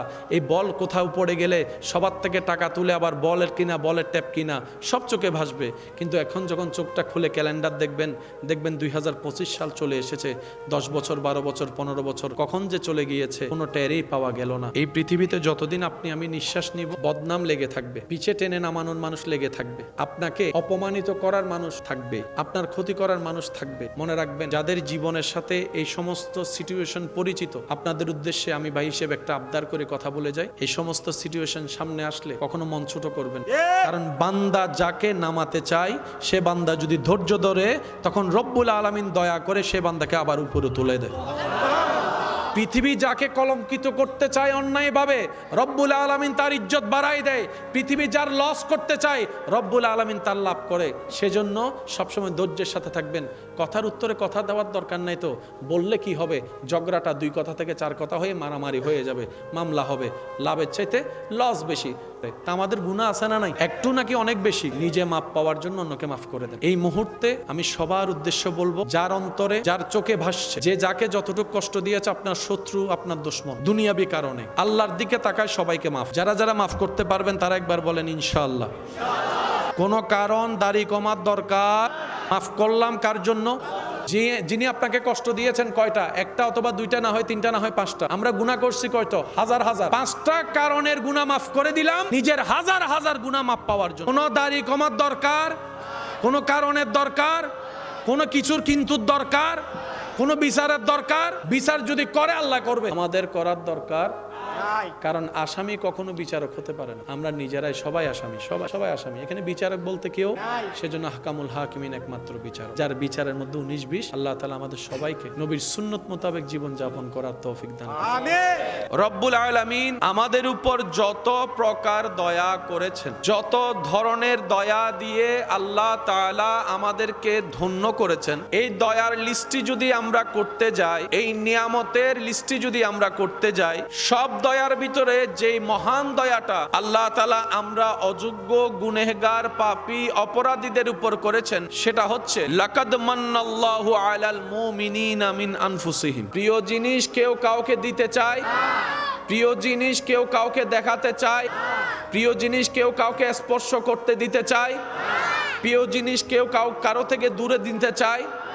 আল্লাহর প্রিয়র ভিতর শ্রেষ্ঠ প্রিয় আপনার আমার নবী রাহমাতুল লিল আলামিন। প্রতি একটা আবদার রাখবো, যতদিন বেঁচে থাকবেন একটা কথা মনে রাখবেন, ইসলাম জানার চাইতে বেশি দরকার ইসলাম বুঝা। জানার কম বেশি সবার জানা আছে, বুঝি না বলে আমরা জিনিসটাকে সাজাতে পারি না। হঠাৎ করে কাউকে যদি গরু গোশত রান্না করতে দেয়, মশলা সব দিয়ে, চুলাও থাকবে, আগুনও থাকবে, ডেক্সিও থাকবে, সব হবে, রান্নাও হবে, কিন্তু খাওয়া হবে না। আর কালার যেটা দেখবে সে কালার দেখে আর খাওয়ার রুচিও থাকবে না। তো অভিজ্ঞতার একটা বড় বিষয় আছে, বুঝার একটা বিষয় আছে। আমার মা বোন যারা ঘরে রান্না করে, আপনাদের ঘরে যারা রান্না করে, দেখবেন ওনারা সারা দিন কষ্ট করে যে রান্নাটা করে, যেটা আপনার আমার ক্ষুধা নিবারণের কাজে সহযোগী হয়, ওনাদেরকে রান্না করতে দেখলে কখনো একটু পাশে দাঁড়িয়ে দেখবেন ওনারা সবকিছুই দেয় অতটুক আঙ্গুলে উঠে, যতটুক দরকার অতটুকুই আঙ্গুলে উঠে আপনার সাথে কথা বলতে বলতেই দিবে। কিন্তু আপনি যদি আঙ্গুলের দিকে দেখেন, দেখবেন ওই মশলা অতটুকুই উঠলো, যতটুকুই অতটুক রান্নার জন্য দরকার হয়। লবণ যদি বেশি হয় খাওয়া যাবে, লবণ যদি কম হয় খাওয়া যাবে।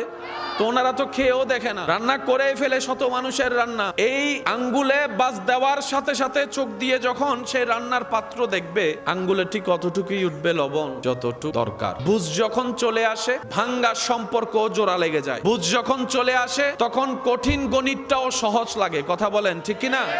নবীর সুন্নত মোতাবেক জীবন যাপন করে আল্লাহর প্রিয় বান্দা, নবী রাহমাতুল লিল আলামিনের প্রিয় উম্মত হয়ে কবরে যাওয়ার, ঈমান নিয়ে হাসি মুখে কালিমা পড়ে যাওয়ার সে তৌফিক দান করুক। চিৎকার দিয়ে বলেন আমিন। শেষ বিদায় বেলায় আমি সবার কাছে রবের একটু জিকির শুনতে চাই। যার যত শক্তি আছে ঈমানি মহাব্বতের আওয়াজ একবার বলেন সুবহানাল্লাহ। হয় নাই, আরো জোরে বলেন সুবহানাল্লাহ, সুবহানাল্লাহ, ওয়ালহামদুলিল্লাহ, বলেন লা ইলাহা ইল্লাল্লাহ। सबसे आला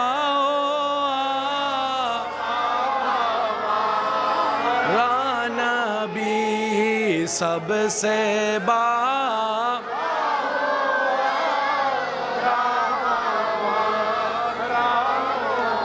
এবার একটু এভাবে পড়েন, ইয়া নবী ইয়া নবী ইয়া নবী ইয়া নবী ইয়া নবী ইয়া নবী। মাশাআল্লাহ। सबसे आला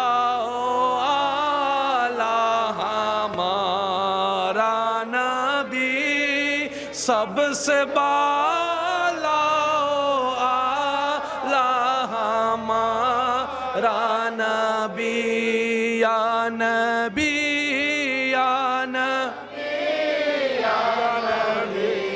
या नबी या नबी या नबी या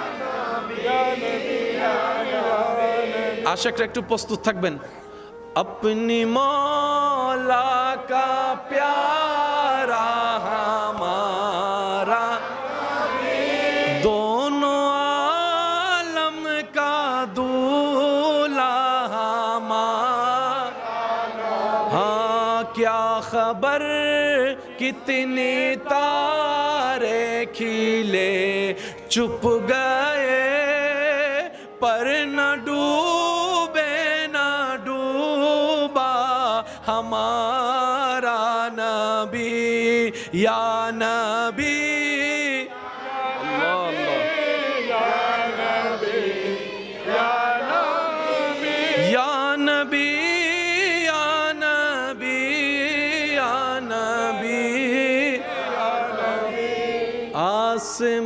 आसमानों ही पर सब नबी रह गए अर्श आज़म पे पहुंचा हमारा नबी या नबी या नबी या नबी या नबी या नबी मोहब्बतेर आवाज একবার বলেন মারহাবা সবাই মোহাব্বতের আওয়াজে একবার বলি আলহামদুলিল্লাহ আমার মনে হয় আওয়াজটা আরেকটু বড় হবে সাউন্ড বক্সের আওয়াজ বের হচ্ছে ও আচ্ছা আমি কানে পাচ্ছি না তো সেজন্য আরেকবার মোহাব্বতের আওয়াজে বলি আলহামদুলিল্লাহ আল্লাহ তাআলা দয়া করে আমাদের সবার জীবনের কবিরা সগীরা গুনাহ মাফ করে দিন আল্লাহ মেহেরবানি করে আমাদের সবার মা বাবার গুনাহ মাফ করে দিন আমাদের যত আত্মীয় স্বজন এবং এই এলাকায় যত কবরবাসী এই মুহূর্তে কবরের কঠিন আযাবে কষ্ট পাচ্ছে সকল বান্দার দোয়ার কবুল করে আল্লাহ প্রত্যেকটি কবরবাসীকে আযাব থেকে মুক্তি দান করুক এতক্ষণ পর্যন্ত যিনারা খেদমত নিবেদন করেছেন আল্লাহ পাক হুজুরদের সর্বদিকে মদিনাওয়ালার নবুয়তের সদকায় হাজার গুণ বরকত দান করুক এবং আমরা যারা শুনেছি আমাদেরকে দিল দিয়ে আমল করার তৌফিক দান করুক আমি অনুরোধ রাখব আমার ঈমানি ভাই যারা এখানে উপস্থিত হয়েছেন যতক্ষণ সময় রব্বুল আলামিন আমি অধমকে বলার সুযোগ দিবেন আশা রাখবো এই সময়টুকু সবাই একটু মনের কান দিয়ে শোনার চেষ্টা করবেন বলি ইনশাআল্লাহ আর আমাকে একটু আওয়াজ দিয়ে সহযোগিতা করবেন যেন আমি বুঝতে পারি আপনাদের শরীরের সাথে সাথে আপনাদের মনের উপস্থিতিও আছে সে বুঝটা বোঝার জন্য একটু আওয়াজ দিয়েও সহযোগিতা করবেন যারা করতে রাজি আছেন একবার বলি মারহাবা মারহাবা ভবিষ্যৎ সমন্বয়ক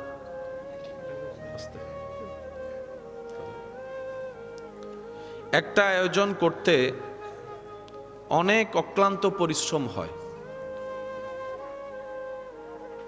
এই মাহফিলটা কোনো একক এলাকার কোনো একক সংগঠনের মাহফিল নয় এই মাহফিলটা আমাদের সবার মাহফিল কথা বলেন একটু আওয়াজ দেন ঠিক কি না এই মাহফিলের সৌন্দর্য রক্ষার দায়িত্ব শুধু কমিটির না সবার আর একটু জোরে বলেন কারণ এটা কোনো দলীয় প্রোগ্রাম নয় এটা হচ্ছে নবী রাহমাতুল লিল আলামিনের প্রোগ্রাম সুবহানাল্লাহ জোরে বলি মুসা নবীর উম্মত থাকলে সুবহানাল্লাহ বলার দরকার নাই ঈসা নবীর উম্মত থাকলে আওয়াজ করারও দরকার নাই নবী রাহমাতুল লিল আলামিনের উম্মত যারা আছেন আওয়াজ দিয়ে বলেন সুবহানাল্লাহ আল্লাহ তাআলা আপনাদের এই অক্লান্ত পরিশ্রম সকলের আন্তরিক সহযোগিতা এই যে বাবা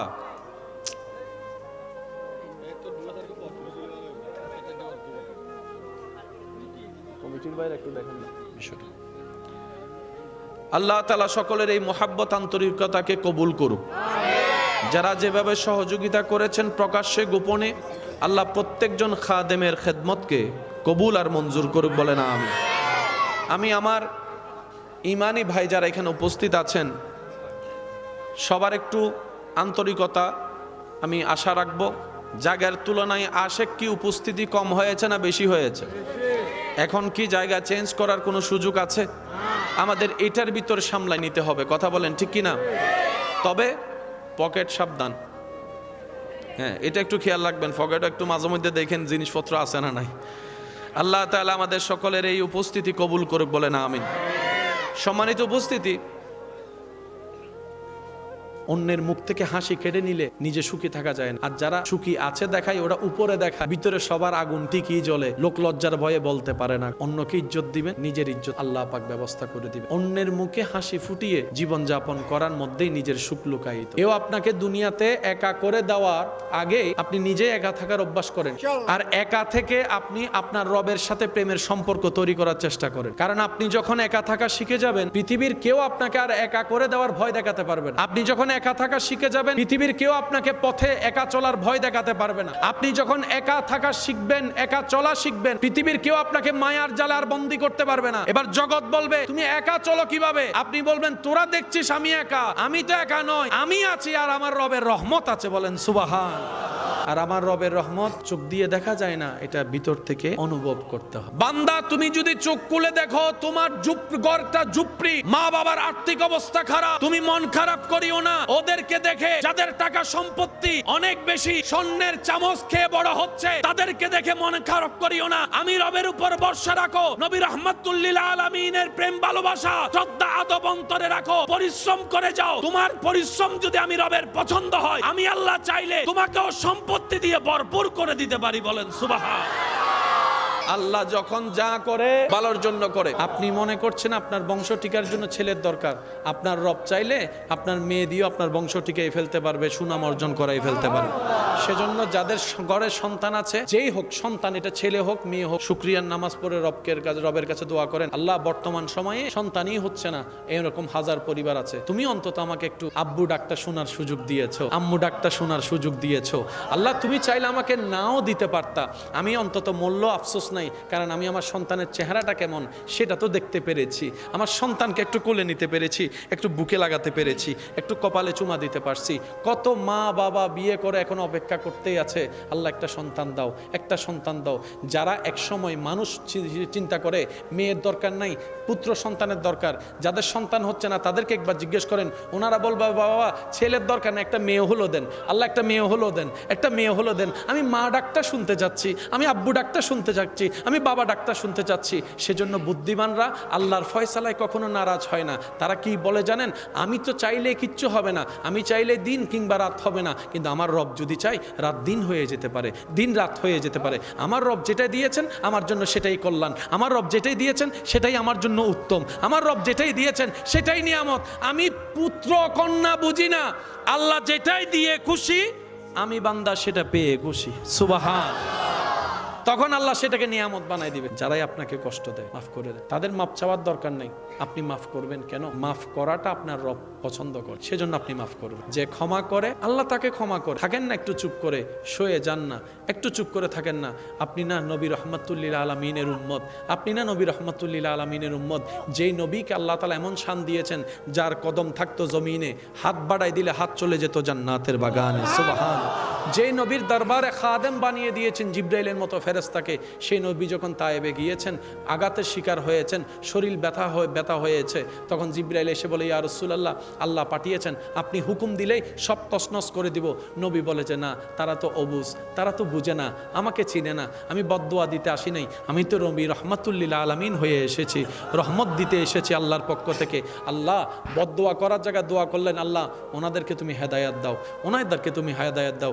যে মক্কায় নবীকে এক সেকেন্ডের জন্য নিঃশ্বাস নিতে দেয় নাই ভালো করে, সেই নবী যখন মক্কা বিজয় করে কাবার সেহেনে আসলেন, কাবার সেহেনে দাঁড়ায় বলে, যারা আমাকে গালি দিয়েছো কোথায় তোমরা, যারা আমার রাস্তা বন্ধ করেছো কোথায় তোমরা, যারা আমার খাবার বন্ধ করেছো কোথায় তোমরা, যারা আমার সাথীদেরকে কষ্ট দিয়েছো অপমান করেছো কোথায় তোমরা। সবাই তো ভয়ে পালিয়ে গিয়েছে, কারণ সবার চিন্তা ছিল যখন নবীজি যাচ্ছেন তখন একজন দুইজন তিনজন ছিল, যখন নবীজি আসছেন 10,000-এর উপরে সাহাবা।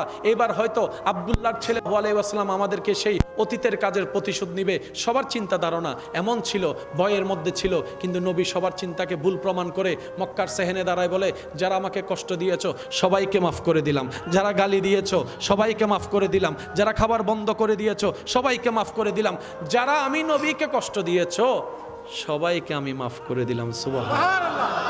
আপনি সেই নবীর উম্মত, দেন না একটু ভাইকে মাফ করে, বোনটাকে একটু মাফ করে দেন না। হয়েছে তো, অনেক হয়েছে তো, এই মামলা টামলা দিয়ে আর কি হবে বলেন না? টাকা যাচ্ছে, সময় যাচ্ছে, লাভের লাভ কিচ্ছু হয় না। 1 ইঞ্চি জায়গা, একটু জায়গা আপনি বড় তো দেন না ছোটকে ছেড়ে। আর আল্লাহকে বলেন, আল্লাহ তুমি আমাকে দিয়েছো, আমার ছোটকে আমি দিয়েছি, সুতরাং আমার সন্তানের জিম্মাদার আমি তোমাকে বানাই দিলাম। আল্লাহ যতটুকু আমি দিয়েছি, মান জাআ বিল হাসানাতি ফালাহু আশরু আমসালিহা, আল্লাহ আমি সন্তানের বাপ হিসেবে তোমার দরবারে দোয়া করলাম, আমার সন্তানদেরকে, আমার বংশধরকে, আমার নাতিপুতিদেরকে এই সম্পত্তির 10 গুণ বেশি তুমি দান করিও। দেখবেন যে আল্লাহ সবকিছু আবার আপনাদেরকে ফেরত দেয়।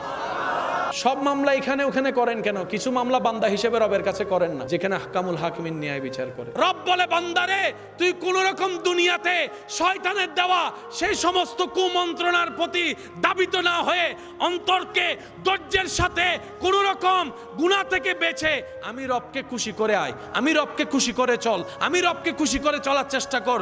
তুই দুনিয়াতে আমি রবকে খুশি করবি, তুই হাসরে ঈমান নিয়ে আয়, আমি আল্লাহ তোকে খুশি করে দিব। ইমানদার ভাই, এই জায়গায় যতক্ষণ শান্তি নাই, বিশ্বাস করেন কিচ্ছু নাই, কিচ্ছু নাই। এখানে শান্তি হলে গাছতলায়ও শান্তি আছে। সব কিছুর মূলে রবের দয়া, মেইন বেস রবের দয়া। রবের দয়া যার কাছে, ইজ্জত তার কাছে। রবের দয়া যার কাছে, রহমত তার কাছে। রবের দয়া যার কাছে, শান্তি তার কাছে। রবের দয়া যার কাছে, প্রশান্তি তার কাছে।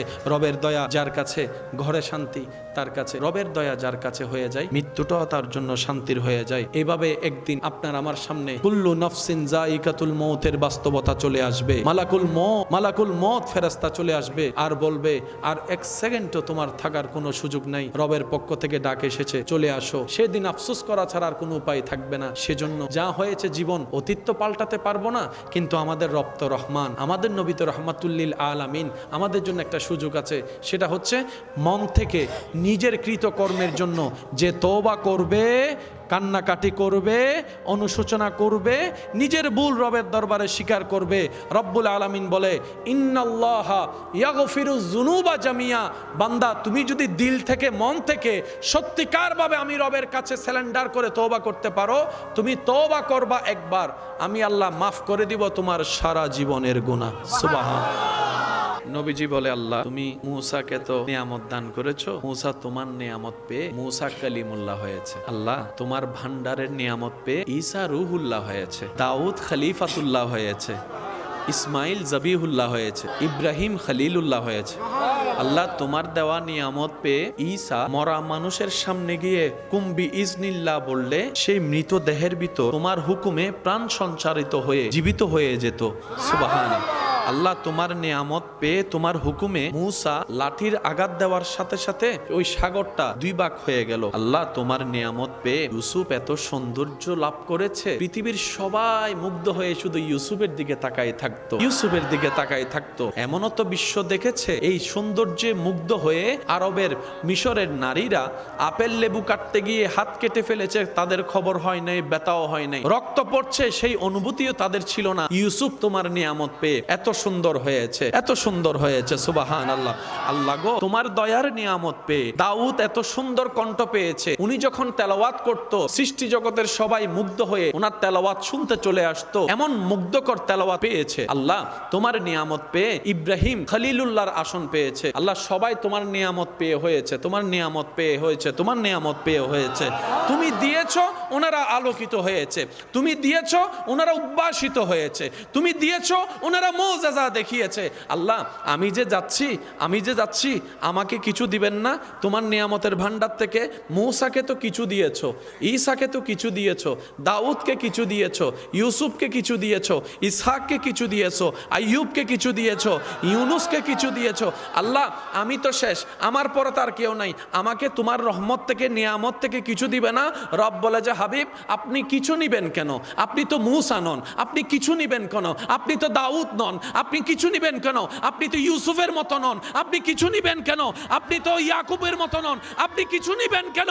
আপনি তো আদমের মতো নন, আপনি তো আমার হাবিব, আপনি তো আমার হাবিব। রব বলে আপনি কিছু নিয়েন না, ইন্না আতাইনা কাল কাউসার, সব কিছু আপনাকেই দিয়ে দিলাম। আল্লাহ বলে অন্যদেরকে কিছু দিয়েছি, আপনাকে। এখানে একটা জিনিস মাথায় রাখবেন, আমরা দিলে কমে, আল্লাহর ভান্ডারে কম বলতে কোনো শব্দ নেই। এই প্যাঁচটা একটু মাথায় রাখবেন। আমরা দিলে, কোটিপতিও দিলে, বিলিয়নিয়ারও দিলে, বাদশাও দিলে, কম শব্দটা সৃষ্টির জন্য, স্রষ্টার জন্য নয়। আল্লাহ দেওয়া মানে আল্লাহটা কমে যাওয়া নয়, নাউজুবিল্লাহ। আল্লাহর ওইখানে কম বলতে কোনো শব্দই নাই। আল্লাহর ভান্ডারে কম বলতে কোনো শব্দ, অভাব বলতে কোনো শব্দ নাই, বলতে কোনো শব্দ। এগুলা স্রষ্টার জন্য নয়, এগুলা সৃষ্টির জন্য। না এটা স্রষ্টার না সৃষ্টির, না এটা কার, স্রষ্টার না সৃষ্টির। কমে গেছে এটা কি সৃষ্টির না স্রষ্টার? সৃষ্টির, সব সৃষ্টির। আল্লাহ পাক বলে জিন্না আতাইনা কাল কাউসার, আপনার পরেও যাওয়ার মতো কেউ নাই। জেনে রাখবেন, মনে রাখবেন, আদম থেকে ঈসা নবী পর্যন্ত যত নবী রাসূলকে যত কোয়ালিটি আল্লাহ দান করেছেন, সব কোয়ালিটি আল্লাহ আমাদের নবীর ভিতর দান করেছেন। ইউসুফ নবীর সৌন্দর্যের মুগ্ধতায় বিশ্ব অবাক, সবার পেটে ক্ষুধা, দুর্ভিক্ষ, খাবার নাই, ইউসুফ নবীর চেহারায় পর্দা। ইউসুফ নবী বলে আল্লাহ এখন কি করব, জনগণ তো ক্ষুধায় কষ্ট পাচ্ছে। আল্লাহ পাক বলে ইউসুফ রুম থেকে বাহিরে যাও, জনগণের সামনে যাও, তোমার চেহারার উপর থাকা সেই পর্দা তুমি সরিয়ে দাও। আল্লাহ কি হবে? রব বলে যে যেহেতু দেখো সবার পেটে ক্ষুধা, ভুকে তৃষ্ণা, সবাই মারমুখী অবস্থা, ক্ষুধার যন্ত্রণা কেউ সহ্য করতে পারে না। ইউসুফ নবী রবের হুকুমে রুম থেকে বের হলেন। আল্লাহর হুকুমে যখন চেহারা থেকে পর্দাটা সরালেন, সমস্ত ক্ষুধার্ত যখন ইউসুফ নবীর চেহারা দেখছে, কোথায় আছে ভুলে গেছে, ক্ষুধার কথা ভুলে গেছে, তৃষ্ণার কথা ভুলে গিয়েছে। এমন সৌন্দর্যময় চেহারা, সবাই ক্ষুধার্তওয়ালা, ক্ষুধার কথা ভুলে গিয়েছে। ইউসুফ নবীও সুন্দর, আমার নবীও সুন্দর, পার্থক্য কোথায়? জগৎ তাকায় আছে যে ইউসুফ নবীর দিকে, সেই ইউসুফ নবী হাসরের ময়দানে মুক্ত নয়নে তাকিয়ে থাকবে আমাদের নবী রাহমাতুল লিল আলামিনের দিকে। ইউসুফ নবীর সৌন্দর্য দেখে মুগ্ধ হয়ে মহিলারা, নারীরা আপেল লেবু কাটতে যাইয়া হাত কেটে ফেলছে, খবর নাই, খবর নাই, খবর নাই। আর অন্যদিকে আমাদের নবীর চেহারা মোবারক দেখে মুগ্ধ হয়ে মক্কার যুবকরা নিজের জান ইসলামের জন্য হাসি মুখে কোরবান করে দিচ্ছে। সুবহান। সমস্ত নবীর ভিতর যা, আমাদের নবীর ভিতরও না। আমাদের নবীকে আল্লাহ যা দিয়েছেন এটা আর কাউকে, আল্লাহর হুকুমে মূসা নবী সাগরের পাড়ে গিয়ে লাঠি দিয়ে আঘাত দিয়েছেন, পানি, এটা শানে মাকামে কালিমুল্লাহ, লাঠি দিয়ে আঘাত করেছেন, পানি দুই ভাগ হয়েছে। চোখটা বন্ধ করে কল্পনার জগতে একটু নবী মুস্তাফার দিকে তাকান, আঙ্গুল তুলেছে, চাঁদ দুই ভাগ হয়ে গিয়েছে। কেমন দয়া আল্লাহ পাক আপনাকে আমাকে করেছেন। এমন শানওয়ালার নবীর উম্মতের খাতায় আপনার আর আমার মতো গুনাহগারের নাম লেখা। বিশ্বাস করেন ভাই, ওই নবীর উম্মত না হলে দুইটা পয়সার বেচাও যাইতাম না, আমি যাইতাম না। আপনাদেরটা আমি জানি না, আপনাদেরটা আপনারাই বলবেন। ওই নবীর উম্মত না হলে দুইটা পয়সার দাম থাকতো না। ওই নবীর উম্মত না হলে আপনাকে আমাকে কেউ গণতো না। কিন্তু নবী রাহমাতুল লিল আলামিনের উম্মত হওয়ার কারণে আল্লাহ তাআলা কোরআনে আমাদেরকে কুনতুম খায়রা উম্মত বলে দামি বানিয়ে দিয়েছেন। সুবহান। মূসা নবীর শান, আল্লাহর সাথে কথা বলেছে। আমাদের নবীর শান, আল্লাহ পাক বলে যে কথা তো মূসার সাথেও বলছি ডাইরেক্ট, আপনার সাথেও বলছি, কিন্তু আপনি তো হাবিব, ওনার মকামের চেয়ে আপনার মকাম বেশি, তো কথা যদি হয় তাহলে তো বরাবর হবেন হাবিব। আসেন। সুবহানাল্লাযী আসরা বিআবদিহি লাইলাম মিনাল মাসজিদিল হারামি ইলাল মাসজিদিল আকসা সুম্মা দানা ফাতাদাল্লা সুম্মা দানা ফাতাদাল্লা সুম্মা দানা ফাতাদাল্লা। আল্লাহ বলে হাবিব আসেন, মূসার সাথে কথা বলেছি পর্দার অন্তরালে, আপনার সাথে কথা বলবো সরাসরি।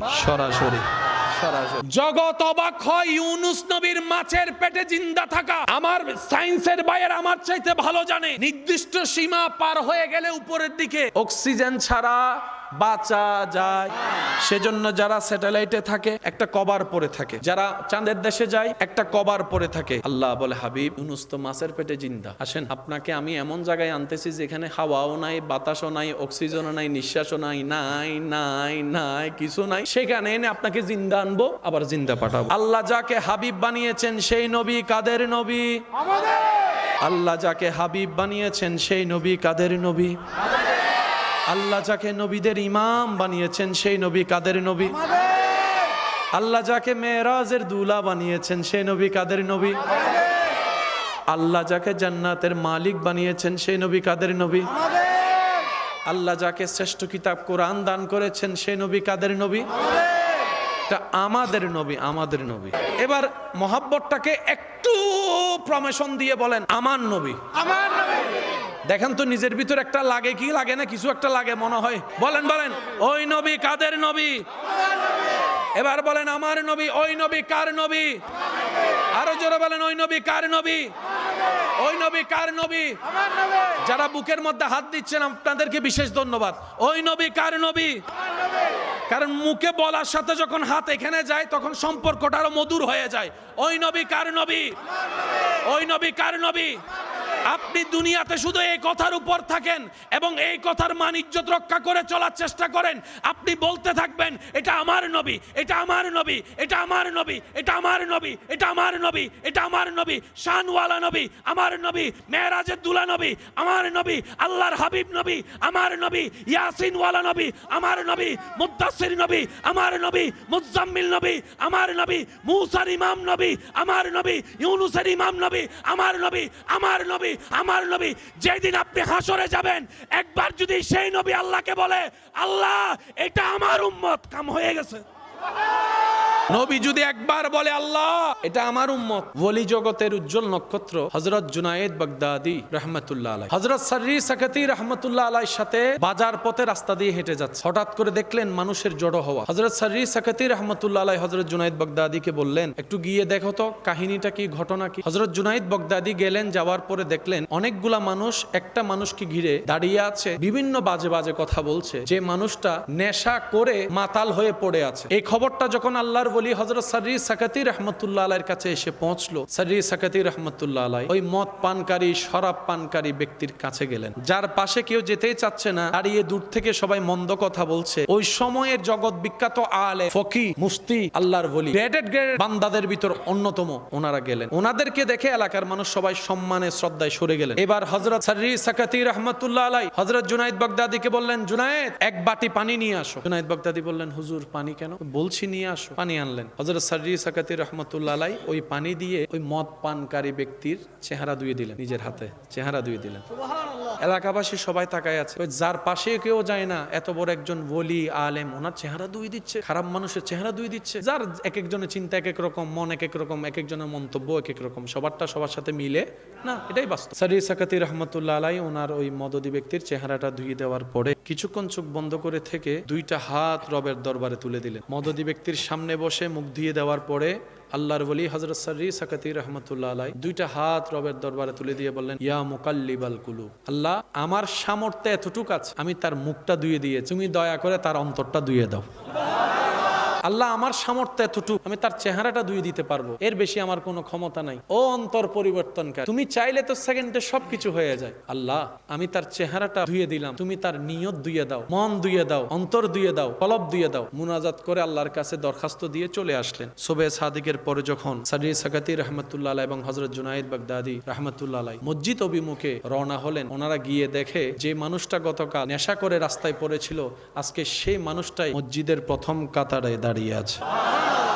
একটা কথা মনে রাখবেন, আমাদের চোখে সবাই খারাপ, কিন্তু নিজের চোখে তো নিজেও ভালো হতে পারি না। যতগুলা বড় বড় গুনাহ আছে তোর মধ্যে টপ লেভেলের একটা বড় গুনাহ হচ্ছে ওয়াইলুল লিকুল্লি হুমাজাতিল লুমাজা, মানুষের নামে গীবত করা, পরনিন্দা করা। নবী রাহমাতুল লিল আলামিন বলছে, কেউ যদি কাউকে কোনো মিথ্যা অপবাদ দেয়, যে কাজটা সে করেনি, যে অপবাদ দিবে সে মরণের আগ পর্যন্ত ওই অপবাদের কাজ নিজে না করা পর্যন্ত সে মরবে না। কত বড় মারাত্মক কথা একটু চিন্তা করে দেখেন। আমি যদি কাউকে অপবাদ দিই অমুক ব্যক্তি চুরি করেছে, কিন্তু তিনি চুরি করে, আল্লাহ আমার জীবনে এমন কাহিনী সাজাই দিবেন, জীবনে মরার আগে আমাকে চোর হতে হবে, চুরি করতে হবে, চুরি না করা পর্যন্ত আমার মরণ হবে না, যদি সেই ব্যক্তিটা ধৈর্য ধরে আল্লাহর হুকুমের অপেক্ষা করে। প্রিয় জিনিস দূরে রাখে নাকি কাছে, অন্যকে দেয় নাকি নিজের কাছে?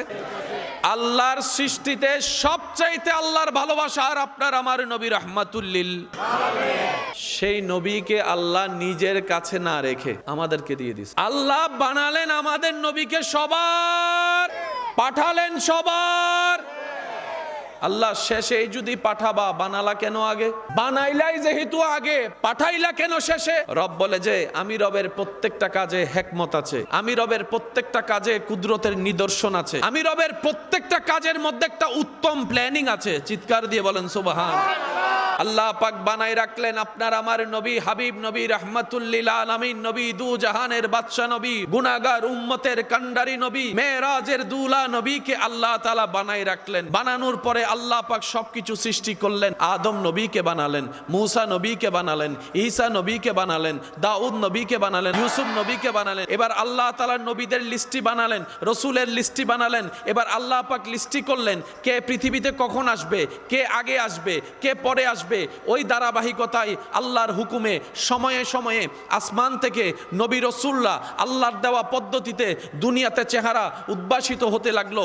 কখনো দুনিয়া দেখে আদম নবীর চেহারা, কখনো দুনিয়া দেখে শীষ নবীর চেহারা, কখনো দুনিয়া দেখে মূসা নবীর চেহারা, কখনো দুনিয়া দেখে ঈসা নবীর চেহারা, কখনো দুনিয়া দেখে দাউদ নবীর চেহারা, কখনো দুনিয়া দেখে ইউসুফ নবীর চেহারা, কখনো দুনিয়া দেখে আইয়ুব নবীর চেহারা। জিব্রাইল বলে, মৌলা গো, যাকে সবার আগে বানালা ওনাকে কি পাঠাবা না, ওনাকে কি পাঠাবা না?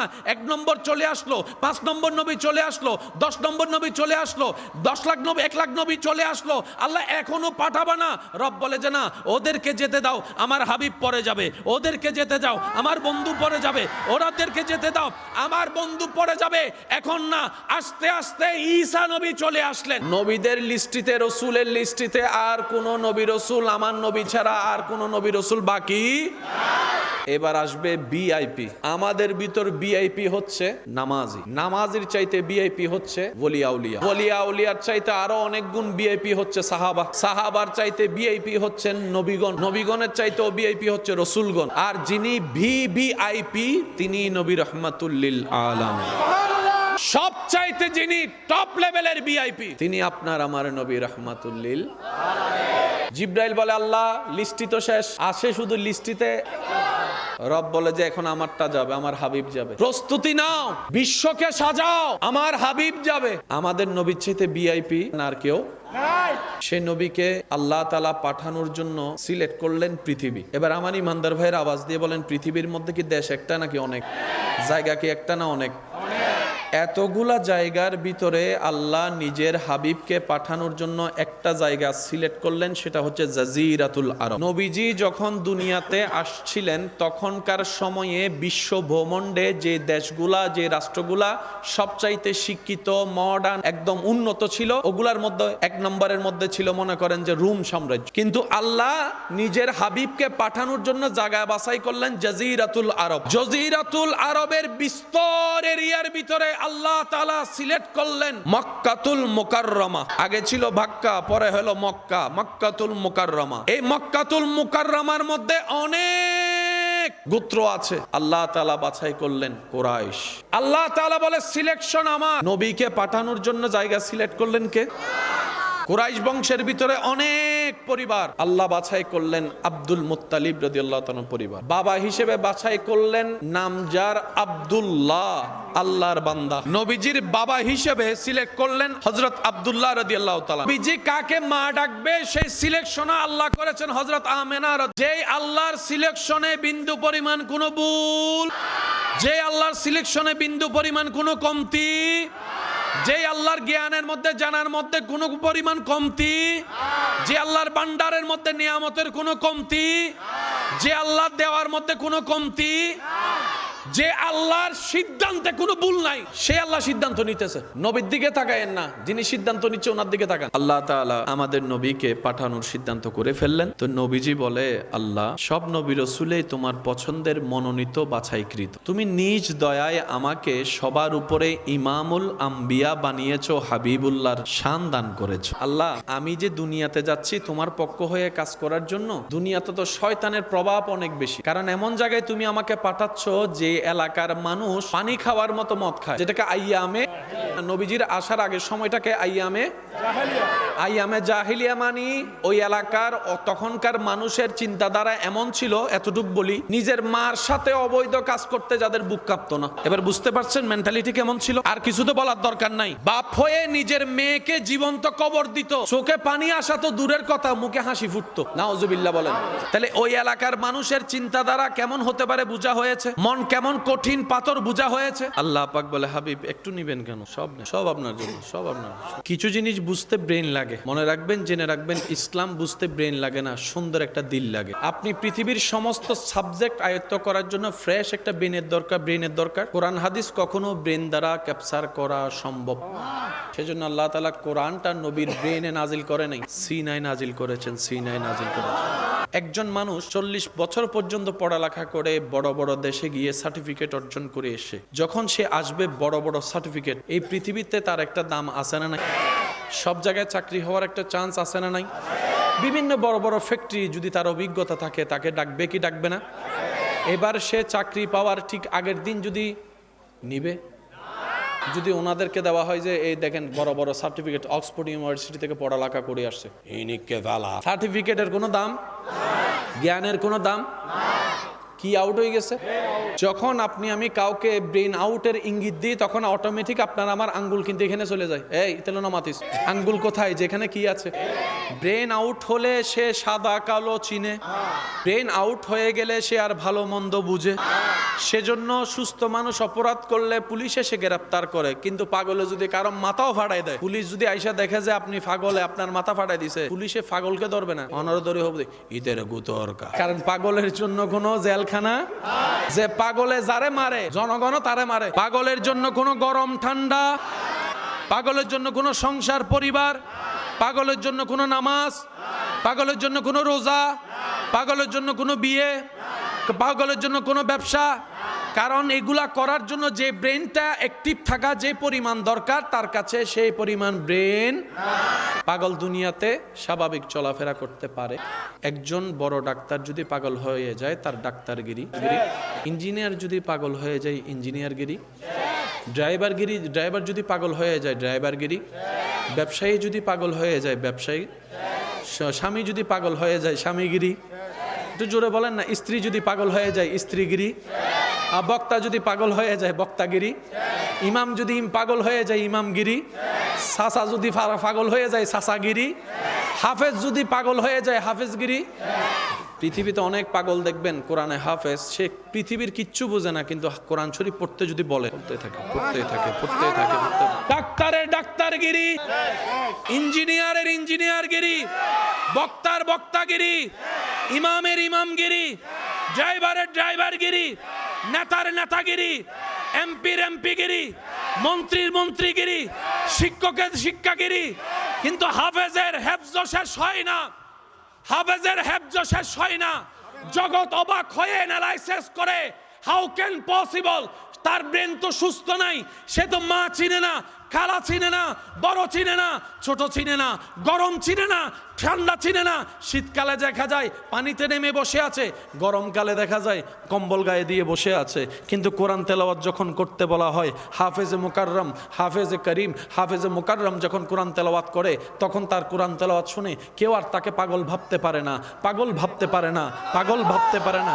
যদি বলেন উনি পড়া শুরু করবে, ইয়াসিন ওয়াল কোরআনিল হাকিম ইন্নাকা লামিনাল মুরসালিন, আলা সিরাতিম মুস্তাকিম তানজিলুল আজিজুর রহিম। ওনাকে যদি পড়তে বলা হয় উনি পড়তে শুরু করে আলিফ লাম মিম যালিকাল কিতাবু লা রাইবা ফি হুদাল লিল মুত্তাকিন আল্লাযীনা ইউমিনুনা বিল গায়বি ওয়া ইউকিমুস সালাত। তাকে যদি পড়তে বলা হয় উনি পড়া শুরু করে দেয় আলাম তারা কাইফা ফাআলা রাব্বুকা বিআসহাবিল ফিল। শুধু পড়ে যে তা না, ওনাকে ওনার ওস্তাদে যেভাবে শিখিয়েছেন ঠিক ওভাবে মাখরাজ উচ্চারণ করে সহিভাবে পড়ে। এবার বিজ্ঞানীরা গবেষণা করে, তার মাথার মধ্যে যে ডাক্তারগিরি ছিল সেটা চলে গেল, ইঞ্জিনিয়ারগিরি চলে গেল, নেতাগিরি চলে গেল, সুদবুদ চলে গেল, ভালো মন্দ চলে গেল। কোরআন যাই নাই কেন, কোরআন যাই নাই কেন, কোরআন যাই নাই কেন?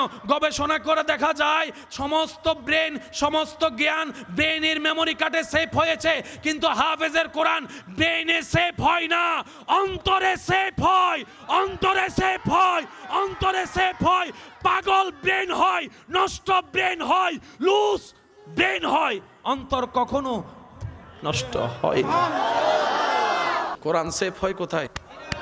আর সমস্ত ব্রেন, সমস্ত জ্ঞান সেভ হয়, পৃথিবীর সমস্ত জ্ঞান সেভ হয় কোথায়? মেমোরি কার্ডে। বলেন কোথায়? ব্রেনের মেমোরি কার্ডে। কোরআন সেভ হয় সিনায়। পাগল ব্রেন হয়, কলব পাগল হয় না, সিনা পাগল হয় না। সেজন্য মনে রাখবেন, মানুষের কাছে সবচাইতে দামি জায়গার নাম, মূল্যবান জায়গার নাম মাথা, আর মুসলমানদের কাছে সবচাইতে দামি জায়গার নাম সিনা। সিনা, সিনা, বলেন সুবহানাল্লাহ। সকল মানুষের দামি জায়গার নাম, আর ব্রেন মাথার কি মানুষের দামি জায়গার নাম, আর মুসলমানদের দামি জায়গার নাম। আমরা কোন দিন থেকে লসে পড়ছি? যে দিন থেকে সিনায় কাজ না করে মাথার কাজের পিছনে দৌড়ানো শুরু করছি। কাউকে যদি বলেন, আমার যুবকরা উত্তর দিবেন, দাদা নানা যারা আছেন ওনারা একটু চুপ করে শুনবে। কালকে পরীক্ষা, আজকে পড়ালেখা করা লাগবে কি লাগবে না?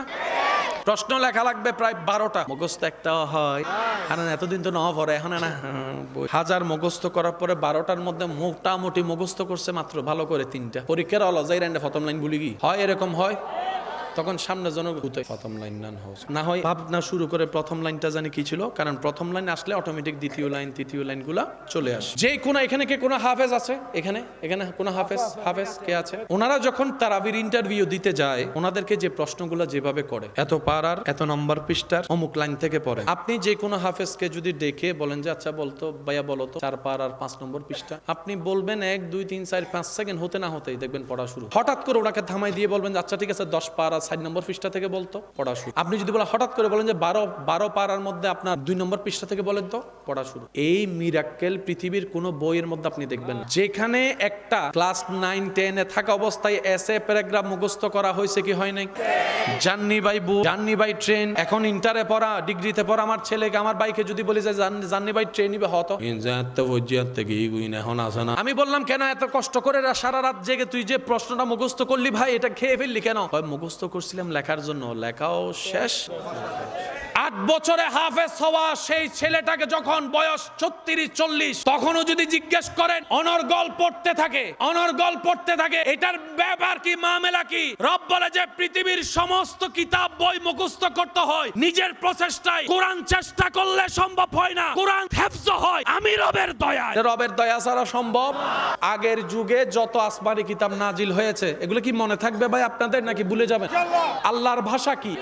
জান্নাতের ভাষা, কবরের ভাষা, ফেরেশতার ভাষা, সমস্ত নবী রাসূলের ভাষা আরবি। আল্লাহ আসমান থেকে যত কিতাব, যত সহিফা, যত তাওরাত, জবুর, ইনজিল নাজিল করেছেন সব আরবি ভাষায় দিয়েছে। এবার যেই নবী পেয়েছেন আরবি ভাষাটা, ওই নবীর এরিয়াটা ছিল বুঝার জন্য বলি, মনে করেন পুরা বাংলাদেশ একটা পৃথিবী। এই বাংলাদেশের ভাষা কি? এই বাংলার ভিতর যে কত রকমের ভাষা আছে, অনেক রকমের ভাষা। আবার এই এক এক ভাষার ভিতরে এক এক ভাষা। মনে রাখবেন আল্লাহ তাআলা আরবি দিয়েছেন, নবী রাসূলগণ আরবি পেয়েছেন। এবার মূসা নবী দেখে আমার এলাকার মানুষ তো চট্টগ্রামের ভাষায় কথা বলে, ওরা তো আরবি জানেন, এখন আমি কালামটা কিভাবে দিব? আল্লাহ তাআলা বলে আমি আপনাকে বুঝাই দিলাম, আপনি তাদের মতো করে তাদেরকে বুঝাই দেন। এই বুঝাই দিতে গিয়ে কোনো জায়গায় হিব্রু হয়ে গেছে, কোনো জায়গায় ইব্রানি ভাষা হয়ে গিয়েছে। এক এক অঞ্চলের এক এক ভাষা অনুযায়ী আসমানি কিতাবটা ট্রান্সলেটেড হয়ে গিয়েছে। নবীকে আল্লাহ আরবি দিয়েছেন, নবী উম্মতকে আপন আপন ভাষায় বুঝিয়ে দিয়েছেন। এবার আমাদের নবীর ব্যাপার যখন আসলো, আমাদের নবীর সময় যখন আসলো, আমাদের আল্লাহ আমাদের নবীকে ইকরা বিইসমি রাব্বিকাল্লাযী খালাক আরবিতে দান করলেন। আমাদের আল্লাহ আমাদের নবীকে ইয়াসিন ওয়াল কোরআনিল হাকিম দান করলেন। আমাদের নবীর উম্মত বাংলাদেশে আছে না নাই? ইন্ডিয়াতে আছে না নাই? পাকিস্তানে, দুবাইয়ে, আফ্রিকায়, আমেরিকায়, কানাডায়, ইউরোপে, ইংল্যান্ডে, লন্ডনে, সুইজারল্যান্ডে, নেদারল্যান্ডে, ফিনল্যান্ডে, ওদিকে ওদিকে ওদিকে ওদিকে সবার ভাষা কি এক, সবার বুঝ কি এক, কিন্তু কোরআনের ভাষা আল্লাহ পাক বলে হাবিব আপনার উম্মত তো বিশ্বে ছড়া, সবার ভাষা এক এক রকম। আপনি এখন কি করবেন? নবীর উম্মত সারা বিশ্বে আছে না নাই? সবার ভাষা আলাদা আলাদা আছে না নাই? আল্লাহ আমাদের নবীকে বলে হাবিব আপনার উম্মত তো সব ভাষার ওয়ালা আছে, কারণ আপনি তো রাহমাতুল্লিল আলামিন, সব অঞ্চলের উম্মতের বান্দার নবী আপনি। এখন আপনি কি করবেন? নবী বলে আল্লাহ আপনি যেভাবে দিবেন আমি ঠিক সেভাবে পৌঁছাবো। আপনি আরবি দিবেন আমি চট্টগ্রামের ভাষায় পৌঁছাবো না, আপনি আরবি দিবেন আমি ইংরেজি ভাষায় পৌঁছাবো না, আপনি আরবি দিবেন আমি চাইনিজ ভাষায় পৌঁছাবো না, আপনি আরবি দিবেন আমি ফার্সি ভাষায় পৌঁছাবো না। আল্লাহ আপনি যেভাবে দিবেন আমি সেভাবে পৌঁছাই দিব। তবে আপনার কাছে ফরিয়াদ করি আল্লাহ এই কোরআনের হাফেজ শুধু আমি না, আমার উম্মতের ভিতরে অনেক যেন হাফেজ হতে পারে, এই দয়াও করবেন, যে ভাষারই হোক সবাই যেন কোরআন বুঝতে পারে, সে দয়াও করবেন। নবী দোয়া করেছেন, আল্লাহ কবুল করেছেন। এখন আপনার এলাকায় হাফেজের কোনো অভাব নাই আল্লাহ দিলে। দাদা নানা পিছনে, নাতি দাদাই বলতেছে ইক্তেদাই তু বেহাজাল, নানাই বলতেছে ইক্তেদাই তু বেহাজাল। সব জায়গায় নানা দাদা সামনে, নাতি পিছনে। যখন ইমামতিতে গেল নাতি নার পাওয়ার নাই। এটা অর্জন নয়, এটা দয়া। আমাদেরকে একটু বুঝতে হবে অর্জন আলাদা, দয়া আলাদা। অর্জন শেষ হতে পারে, অর্জন ধ্বংস হতে পারে, অর্জন নষ্ট হতে পারে। দাদার দিন না কামানো সম্পদ, অর্জনকৃত সম্পদ অনেক সময় বাবারা নষ্ট করে, চাচারা নষ্ট করে, অনেক সময় নাতিরা নষ্ট করে। অর্জন নষ্ট হয়, নিয়ামত কখনো নষ্ট হয় না। সেজন্য বুদ্ধিমানরা অর্জনটাও করে রবের দয়া দিয়ে, সেজন্য আজীবন টিকে থাকে। বলেন সুবহান। আজকে থেকে 50 বছর আগে এই এলাকায় অনেক দাফটওয়ালা মানুষ ছিল কি ছিল না? কারণ নাম জানা, পরবর্তী মানুষ এসে আমাদের নামও জানবে, কিন্তু শাহজালালের নাম সবাই জানে, হযরত শাহজালালের নাম সবাই জানে, হযরত শাহ পরানের নাম সবাই জানে, হযরত শাহ আমানতের নাম সবাই জানে, হযরত শাহ মিসকিনের নাম সবাই জানে। ও যুবক ভাইয়েরা, একটু কি ভাবনাই আসে না কিরে এত কিছু করার পরও অনেকে নিজের নাম টিকে থাকার জন্য জনগণের টাকা দিয়ে বানানোর পরে নাম একটা নিজে লাগাই দেয়। বাস্তব কথা যেটা সেটা বলেন না রে ভাই। নাম একটা লাগাই কি লাগে না? এই দলে এসে নাম লাগাই, আরেক দলে এসে। বাস্তব না বাস্তব? বাস্তব না বাস্তব? বাস্তব না বাস্তব? আমরা নিজেরা লাগাই, তারপরে নাম বেশি দিন টিকে না। কিন্তু হযরত শাহজালাল নিজের নাম কেউ লাগাই নাই। আল্লাহ মানুষের অন্তরে এমন শ্রদ্ধা প্রেম ঢুকাই দিয়েছেন, আজকে আপনার এলাকায় ওনার নামে দোকান উদ্বোধন করা হচ্ছে। একটা হচ্ছে মানুষের অর্জন, আর একটা হচ্ছে রবের দয়া।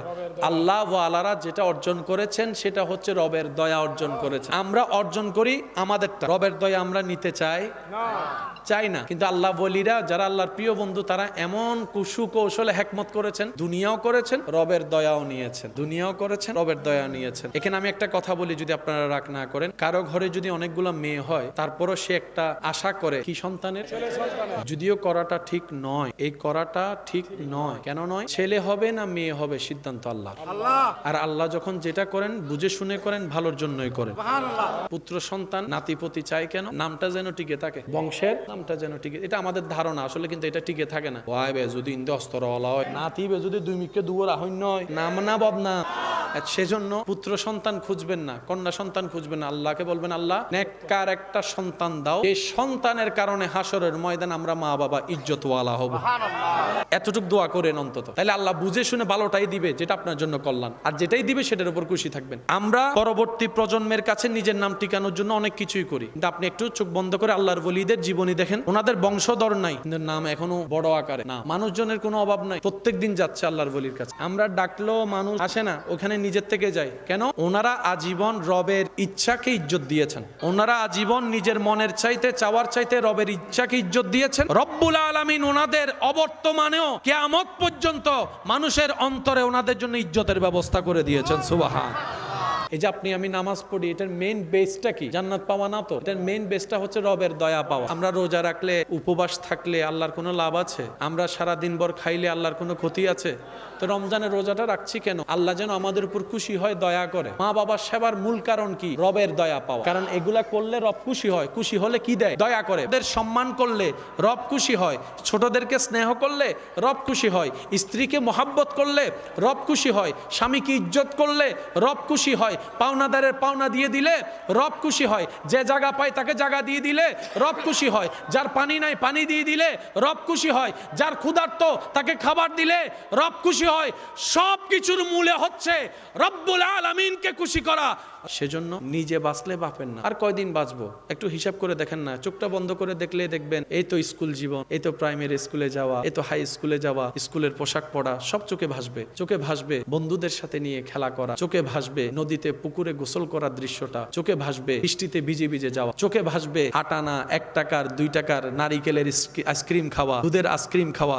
এই তো চোখে ভাসতেছে একটা একটা করে। চোখে ভাসতেছে ছোট্টবেলায় বল খেলা, ক্রিকেট খেলা। এই বল কোথাও পড়ে গেলে সবার থেকে টাকা তুলে আবার বলের কিনা, বলের ট্যাপ কিনা, সব চোখে ভাসবে। কিন্তু এখন যখন চোখটা খুলে ক্যালেন্ডার দেখবেন 2025 সাল চলে এসেছে। 10 বছর 12 বছর 15 বছর কখন যে চলে গিয়েছে কোনো টেরই পাওয়া গেল না। এই পৃথিবীতে যতদিন আপনি আমি নিঃশ্বাস নিব, বদনাম লেগে থাকবে, পিছে টেনে নামানোর মানুষ লেগে থাকবে, আপনাকে অপমানিত করার মানুষ থাকবে, আপনার ক্ষতি করার মানুষ থাকবে। মনে রাখবেন, যাদের জীবনের সাথে এই সমস্ত সিচুয়েশন পরিচিত, আপনাদের উদ্দেশ্যে আমি ভাই হিসেবে একটা আবদার করে কথা বলে যাই, এই সমস্ত সিচুয়েশন সামনে আসলে কখনো মন ছোট করবেন। কারণ বান্দা যাকে নামাতে চায়, সে বান্দা যদি ধৈর্য ধরে, তখন রব্বুল আলামিন দয়া করে সে বান্দাকে আবার উপরে তুলে দেয়। পৃথিবী যাকে কলঙ্কিত করতে চায় অন্যায়ভাবে, রব্বুল আলামিন তার ইজ্জত বাড়াই দেয়। পৃথিবী যার লস করতে চায়, রব্বুল আলামিন তার লাভ করে। সেজন্য সবসময় ধৈর্যের সাথে থাকবেন। কথার উত্তরে কথা দেওয়ার দরকার নাই তো। বললে কি হবে? ঝগড়াটা 2 কথা থেকে 4 কথা হয়ে মারামারি হয়ে যাবে, মামলা হবে। লাভের চাইতে লস বেশি। তা আমাদের গুনাহ আছে না নাই? একটু নাকি অনেক বেশি? নিজে মাপ পাওয়ার জন্য অন্যকে মাফ করে দেন। এই মুহূর্তে আমি সবার উদ্দেশ্য বলবো, যার অন্তরে, যার চোখে ভাসছে, যে যাকে যতটুকু কষ্ট দিয়েছে, আপনার শত্রু, আপনার দুশমন, দুনিয়াবি কারণে, আল্লাহর দিকে তাকায় সবাইকে মাফ। যারা যারা মাফ করতে পারবেন তারা একবার বলেন ইনশাআল্লাহ। কোন কারণ দাড়ি কমার দরকার? মাফ করলাম কার জন্য? যিনি আপনাকে কষ্ট দিয়েছেন। কয়টা? একটা অথবা 2টা, না হয় 3টা, না হয় 5টা। আমরা গুনাহ করছি কয়টা? হাজার হাজার। 5টা কারণের গুনাহ মাফ করে দিলাম নিজের হাজার হাজার গুনাহ মাফ পাওয়ার জন্য। কোন দাড়ি কমার দরকার? কোন কারণের দরকার? কোন কিছুর কিন্তুর দরকার? কোন বিচারের দরকার? বিচার যদি করে আল্লাহ করবে। আমাদের করার দরকার, কারণ আসামি কখনো বিচারক হতে পারে না। আমরা নিজেরাই সবাই আসামি, সবাই আসামি। এখানে বিচারক বলতে কেউ, সেজন্য আহকামুল হাকিমিন একমাত্র বিচারক, যার বিচারের মধ্যে 19-20। আল্লাহ তাআলা আমাদের সবাইকে নবীর সুন্নত মোতাবেক জীবন যাপন করার তৌফিক দান করুন। আমিন।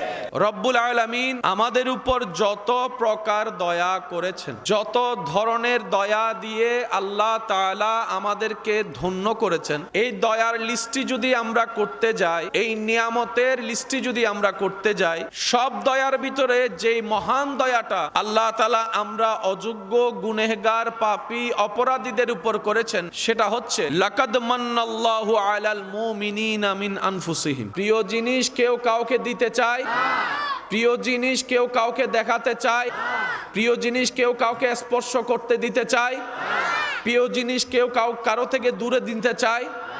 আল্লাহর প্রিয়র ভিতর শ্রেষ্ঠ প্রিয় আপনার আমার নবী রাহমাতুল্লিল আলামিন। প্রতি একটা আবদার রাখবো, যতদিন বেঁচে থাকবেন একটা কথা মনে রাখবেন, ইসলাম জানার চাইতে বেশি দরকার ইসলাম বুঝা। জানার কম বেশি সবার জানা আছে, বুঝি না বলে আমরা জিনিসটাকে সাজাতে পারি না। হঠাৎ করে কাউকে যদি গরু গোশত রান্না করতে দেয়, মশলা সব দিয়ে, চুলাও থাকবে, আগুনও থাকবে, ডেক্সিও থাকবে, সব হবে, রান্নাও হবে, কিন্তু খাওয়া হবে না। আর কালার যেটা দেখবে সে কালার দেখে আর খাওয়ার রুচিও থাকবে না। তো অভিজ্ঞতার একটা বড় বিষয় আছে, বুঝার একটা বিষয় আছে। আমার মা বোন যারা ঘরে রান্না করে, আপনাদের ঘরে যারা রান্না করে, দেখবেন ওনারা সারা দিন কষ্ট করে যে রান্নাটা করে, যেটা আপনার আমার ক্ষুধা নিবারণের কাজে সহযোগী হয়, ওনাদেরকে রান্না করতে দেখলে কখনো একটু পাশে দাঁড়িয়ে দেখবেন ওনারা সবকিছুই দেয় অতটুক আঙ্গুলে উঠে যতটুক দরকার, অতটুকুই আঙ্গুলে উঠে আপনার সাথে কথা বলতে বলতেই দিবে। কিন্তু আপনি যদি আঙ্গুলের দিকে দেখেন, দেখবেন ওই মশলা অতটুকুই উঠলো যতটুকুই অতটুক রান্নার জন্য দরকার হয়। লবণ যদি বেশি হয় খাওয়া যাবে, লবণ যদি কম হয় খাওয়া যাবে? তো ওনারা তো খেয়েও দেখে না, রান্না করেই ফেলে শত মানুষের রান্না। এই আঙ্গুলে বাস দেওয়ার সাথে সাথে চোখ দিয়ে যখন সেই রান্নার পাত্র দেখবে, আঙ্গুলে ঠিক অতটুকুই উঠবে লবণ যতটুকু দরকার। বুঝ যখন চলে আসে, ভাঙ্গা সম্পর্ক জোড়া লেগে যায়। বুঝ যখন চলে আসে, তখন কঠিন গণিতটাও সহজ লাগে। কথা বলেন ঠিক কিনা? নবীর সুন্নত মোতাবেক জীবন যাপন করে আল্লাহর প্রিয় বান্দা, নবী রাহমাতুল্লিল আলামিনের প্রিয় উম্মত হয়ে কবরে যাওয়ার, ঈমান নিয়ে হাসি মুখে কালিমা পড়ে যাওয়ার সে তৌফিক দান করুক। চিৎকার দিয়ে বলেন আমিন। শেষ বিদায় বেলায় আমি সবার কাছে রবের একটু জিকির শুনতে চাই। যার যত শক্তি আছে ঈমানি মহাব্বতের আওয়াজ একবার বলেন সুবহানাল্লাহ। হয় নাই আরো জোরে বলেন সুবহানাল্লাহ, সুবহানাল্লাহ, ওয়ালহামদুলিল্লাহ, বলেন লা ইলাহা ইল্লাল্লাহ। সবসে আলা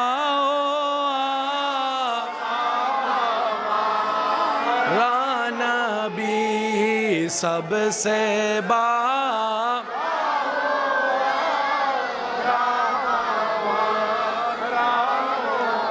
এবার একটু এভাবে পড়েন, ইয়া নবী ইয়া নবী ইয়া নবী ইয়া নবী ইয়া নবী ইয়া নবী। মাশাআল্লাহ। सबसे आला आला हमारा नबी, सबसे बाला आला हमारा नबी, या नबी या नबी या नबी या नबी या नबी आशिकরা একটু প্রস্তুত থাকবেন। अपनी मौला का प्यारा हमारा, दोनों आलम का दूल्हा हमारा। हाँ क्या खबर कितनी तारे खिले चुप गए, पर न डूबे न डूबा हमारा नबी, या नबी अल्लाह या नबी या नबी या नबी या नबी या नबी या नबी। आसमानों ही पर सब नबी रह गए, अर्श आज़म पे पहुंचा हमारा नबी, या नबी या नबी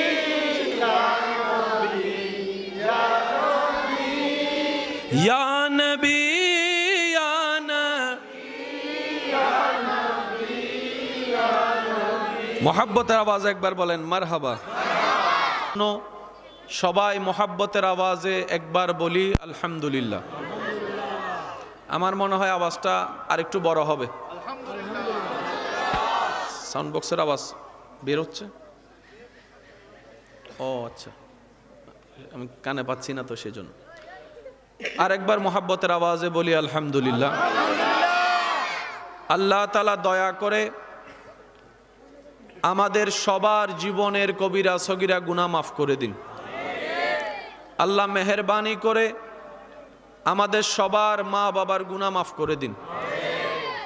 আমাদের যত আত্মীয় স্বজন এবং এই এলাকায় যত কবরবাসী এই মুহূর্তে কবরের কঠিন আযাবে কষ্ট পাচ্ছে, সকল বান্দার দোয়ার কবুল করে আল্লাহ প্রত্যেকটি কবরবাসীকে আযাব থেকে মুক্তি দান করুন। এতক্ষণ পর্যন্ত যিনারা খেদমত নিবেদন করেছেন, আল্লাহ পাক হুজুরদের সর্বদিকে মদিনাওয়ালার নবুয়তের সদকায় হাজার গুণ বরকত দান করুক। এবং আমরা যারা শুনেছি আমাদেরকে দিল দিয়ে আমল করার তৌফিক দান করুক। আমি অনুরোধ রাখব আমার ঈমানি ভাই যারা এখানে উপস্থিত হয়েছেন, যতক্ষণ সময় রব্বুল আলামিন আমি অধমকে বলার সুযোগ দিবেন, আশা রাখবো এই সময়টুকু সবাই একটু মনের কান দিয়ে শোনার চেষ্টা করবেন, বলি ইনশাআল্লাহ। আর আমাকে একটু আওয়াজ দিয়ে সহযোগিতা করবেন যেন আমি বুঝতে পারি আপনাদের শরীরের সাথে সাথে আপনাদের মনের উপস্থিতিও আছে। সে বোঝার জন্য একটু আওয়াজ দিয়েও সহযোগিতা করবেন। যারা করতে রাজি আছেন একবার বলি মারহাবা। ভবিষ্যৎ সমন্বয়ক আস্তে। একটা আয়োজন করতে অনেক অক্লান্ত পরিশ্রম হয়। এই মাহফিলটা কোনো একক এলাকার কোনো একক সংগঠনের মাহফিল নয়। এই মাহফিলটা আমাদের সবার মাহফিল। কথা বলেন, একটু আওয়াজ দেন, ঠিক কিনা? এই মাহফিলের সৌন্দর্য রক্ষার দায়িত্ব শুধু কমিটির না, সবার। আর একটু জোরে বলেন। কারণ এটা কোনো দলীয় প্রোগ্রাম নয়, এটা হচ্ছে নবী রাহমাতুল লিল আলামিনের প্রোগ্রাম। সুবহানাল্লাহ জোরে বলি। মুসা নবীর উম্মত থাকলে সুবহানাল্লাহ বলার দরকার নাই, ঈসা নবীর উম্মত থাকলে আওয়াজ করারও দরকার নাই। নবী রাহমাতুল লিল আলামিনের উম্মত যারা আছেন আওয়াজ দিয়ে বলেন সুবহানাল্লাহ। আল্লাহ তাআলা আপনাদের এই অক্লান্ত পরিশ্রম, সকলের আন্তরিক সহযোগিতা, এই যে বাবা